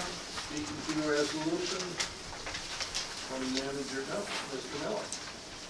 Yes, so this is continuing our program of an annual legislative agenda beginning in July of this year. We started polling managers of the various departments as well as supervisors of standing committees for items to include on the legislative agenda. The idea is that upon adoption, we will reach out to our state representatives, state senators, ask them to come and meet with us early next year, to be presented with this legislative agenda and ask for their support and advocacy on behalf of the items contained therein in Madison. Last year's legislative agenda, when we had the meeting with the legislators in February of this year, was very well received. I believe we did have some influence. We were an important part of the voices that finally seemed to break through somewhat in Madison on a couple of these issues. So I believe the legislative agenda is an important thing that we do. The actual legislative items are in Exhibit A attached to the resolution. There are some that are carryovers from the year before. For instance, as our community mentor, Carmen Plonker said, we need to keep asking for a better Medicaid reimbursement rate for the neighbors. And there are other things that we need to continue to advocate for in the various areas that are identified: judicial, land use, health, human services, nursing homes, broadband, financial, and roads and highways. But these have been through, so there are new ones that have been added as well. And hopefully we will get some traction with these items as well. Thank you. Any questions, discussion? Not, all in favor say aye. Aye. Opposed? Motion carried. Moving on. 12B, from the Committee on Administration, resolution regarding canceled checks over 2 years old. Motion for the resolution, Supervisor Hedlund moves, and Supervisor McCullough seconds. Do the resolution, Supervisor Hedlund. Thank you, Mr. Chair. Yeah, this is actually an annual thing. If you note on here, there's a list of checks that date back as far as 10th month of 16. These are checks that have been issued by the county that have not been cashed yet to date. And so what we're asking to do is to cancel these checks, put the 92605 back in the general fund, and if any of these people come forward and say, I lost my check, can I still get paid, they will be paid. And so we just ask that you support us making this, we'll get these off the record. Any questions? If not, all in favor say aye. Aye. Opposed? Motion carried. Resolution passes. Moving on. 12B2, resolution regarding charging back illegal tax certificates. And Supervisor Hedlund moves, Supervisor Story seconds. And speaking to the resolution, Supervisor Hedlund again. Certainly. These are, when we talk about charging back legal tax certificates, if you look on here, there's an explanation of the physical description of where the properties are at. And note that in most cases they're very, very small. It also shows you the year in which those certificates were issued. And what has happened is that oftentimes small parcels of property, sometimes they're wedge-shaped or strange shaped alongside of a bigger piece of property, are already accounted for in the original tax certificate. And so this makes this certificate actually illegal. We made note that we had actually double charged for that piece of property, and so we need to charge it back, and those are not, considered receivables anymore. And this is again basically an annual review. Questions? Speaking to the resolution? If not, all in favor say aye. Aye. Opposed? Motion carried. Resolution regarding FY20 pay grid and other compensation. Motion to the resolution. Supervisor Hedlund moves. Supervisor McCullough seconds. Speaking to the resolution, Supervisor Hedlund. Sure. Okay, you have a copy of the proposed resolution. Also, Appendix A and B. Appendix A is the actual pay grid as it will look with the 2% increase that we're proposing, and you just accepted it in your acceptance of the 2020 budget. Appendix B refers to our health care coverage for the county employees going forward for the year 2020. And it shows you the county's share and the county employees' share based on their choices of coverage. And then there's a column there with the total premium is, including the employee share. At the bottom there, then is also dental insurance, and there's two plans there giving you a picture of what those will cost. These again were covered in the 2020 budget, and so this doesn't reflect anything but just the actual costs and where they lie. Any questions? Speaking to? If not, all in favor say aye. Aye. Opposed? Motion carried. Moving on, 12C, the Facilities Committee resolution approving a lease for Red Cedar Racing. Motion for the resolution, Supervisor Mays moves, Supervisor Steen seconds. Speaking to the resolution, Supervisor Mays. Thank you, Mr. Chair. In your packets is the lease agreement that was negotiated between the Racing Association and the Facilities Committee. I'll have to say that I thought the negotiations was very open and transparent between the Racing Association and the committee. Things, we had a lot of good discussions back and forth, give here, take there, what negotiations are all about.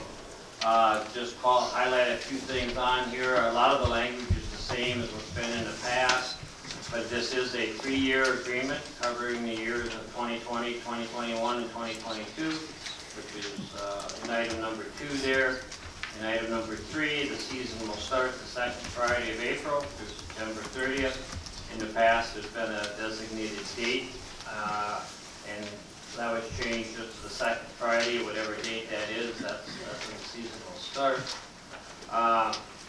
Over in the under item 6.2, the decibel levels, they were the same as before. We've also asked for more reports and recordings. One of the things they have been very good at giving the decibel readings after every race, so they follow through under past agreements very, very well. Under item 9.12, the reporting, we're actually going to ask for a more detailed report of what has happened over the last year, and so we have a better review of what's actually going on. Under item 13 is the rent. You'll see that the rent will be increasing for 2020, and for the next 2 years it will go up. And they came forward, they being the Racing Association, and volunteered to install hand railings up the walkways in the grandstand, which is something that the Fair Board has wanted for years. We've been struggling with as far as getting it done, how they're going to get paid for, etc. And they brought it up as they would volunteer to do that as part of the agreement. So here again, it shows how they're working to improve for the betterment of all there at the fairgrounds. So I thought that was a very bold move on their part. And we also, like I say, it was a very good open discussion, give and take here and there. And so I strongly urge that all you support me in agreeing with this, for I do feel, as Mr. Thomas commented tonight, in things that I learned was I did not realize how much community action benefits and how much they've reached out to the community before until we actually got talking about this, and so it actually opened up my eyes to a lot of things. So I ask for your support in this lease agreement. Thank you. Any questions? Supervisor Seifel. I'd just like to ask our council a question about his feelings on the insurance, where the association is required to have a minimum of $2 million liability insurance. Do you feel that relieves our liability in anything, any major accident there? Even though we have this indemnification agreement with the Racing Association, or do you feel that $2 million is enough?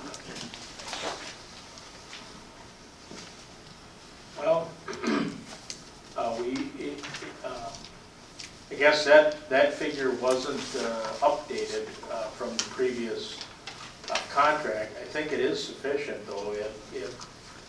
It's meant to be an overlay. If anyone were injured, the county is simply the landlord, and so the primary liability wouldn't be with the county. But that doesn't stop people from making claims. And so this is this is a risk management device used in contracts like this to make the primary liability clearly rest on the shoulders of the insurance carrier of the entity that's carrying out the activities. Racing is dangerous. I don't recall anything recently, but many years ago there was a race where a muffler came off and it went into the stands and injured or killed someone. I was much younger then. But I think it's appropriate. It's not anticipated to be used repeatedly or over and over again.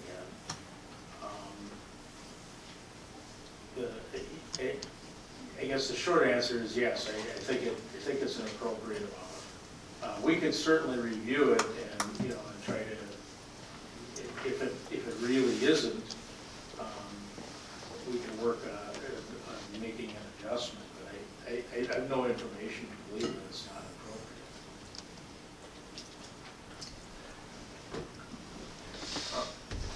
appropriate. In today's lawsuit climate, I just feel that it should be double that almost, maybe in the future, for future negotiations, because I think for not that much more cost, the association could double that amount and take any possibility of liability away from the county in case of a major accident or injury or death resulting from something that would happen there.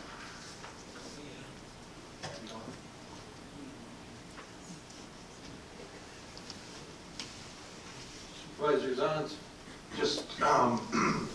Just by way of background, my business, when I'm one guy, and I go video in different places, and a number of them, like the Minneapolis airport, requires me to carry $4 million of liability insurance. So I'm one guy. I don't know how I can do $4 million worth of damage, but also I know that additional cost is not that much to go from 2 to 4 in like my business insurance. It might be a little bit more for the Racing Association, but I understand what Supervisor Seifel is saying. And that's the $4 million is kind of the standard now. At least that's what my agents have been telling me. I'll look into it. Okay. Any other speaking to the resolution? Supervisor Christopherson. I concur with the other two gentlemen that feel we should have $4 million. On my farm, I've got 5. And the reason is, if you have a death, you got 100,000 or 200,000, and the problem goes away. If you have somebody that can't really do anything, and they live for 30 years, they can soak up $4 million right off the bat. So I feel we should go to $4 million like the rest.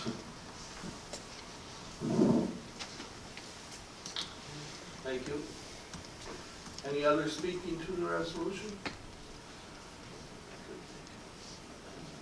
Well, the amendment would be to the contract, and the contract is something that's already been negotiated and mutually agreed on. We could postpone the resolution to the January meeting and with directions to negotiate that term.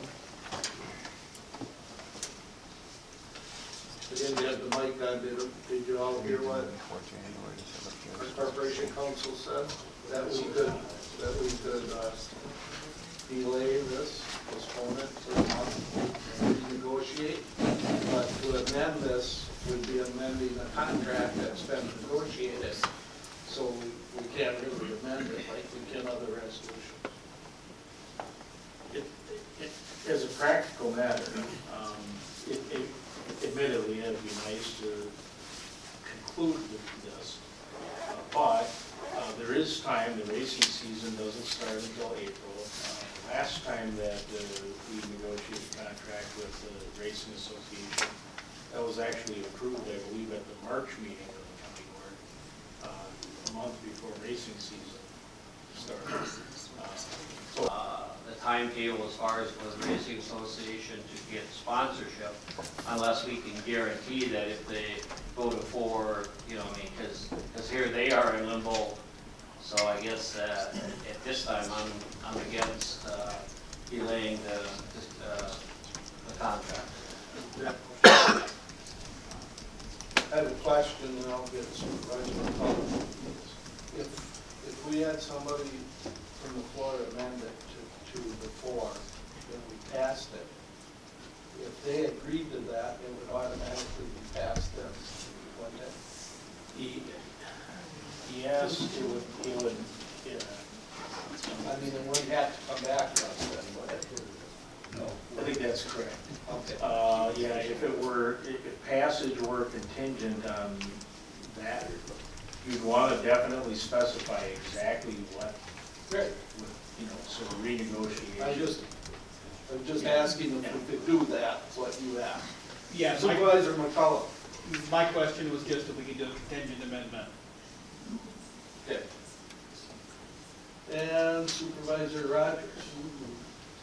If they do require to use the insurance and they sue, whether it's $2 million or $4 million, they're going to sue for however much the insurance is and then come to the county for more regardless. So it may be a little bit of a over-exaggeration of the need, but I'll support it either way. Okay, thank you. More speaking to?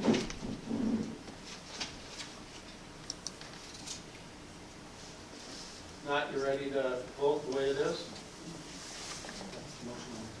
Right. All right. All in favor say aye. Aye. Opposed? No. No. Motion carried. All right, that concludes our business announcements. This is the last board meeting in this room for this year. So the clerk would like us to turn in our per diems for this year, 2019, by December 13th. It's a Friday. That gives her a couple of weeks, or at least a week, to get the paperwork done so you get paid this year. Now, last year I had a few people that didn't do it. In fact, we had one supervisor turn in a couple of months' worth of work in July. And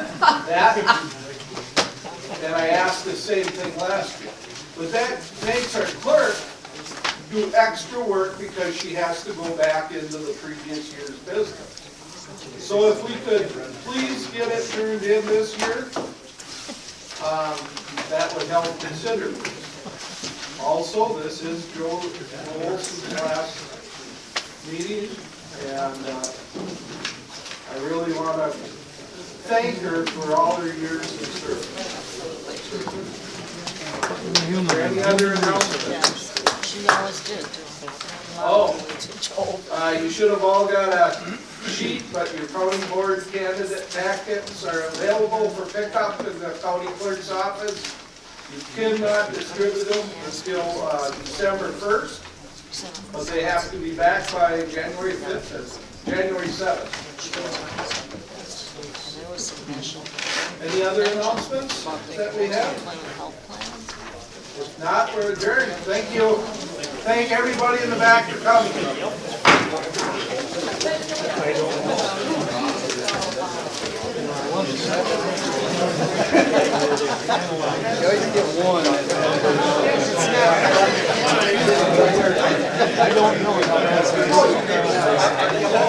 I was curious because I was prepared to benefit 20 years before we ever did. I mean, when I retired,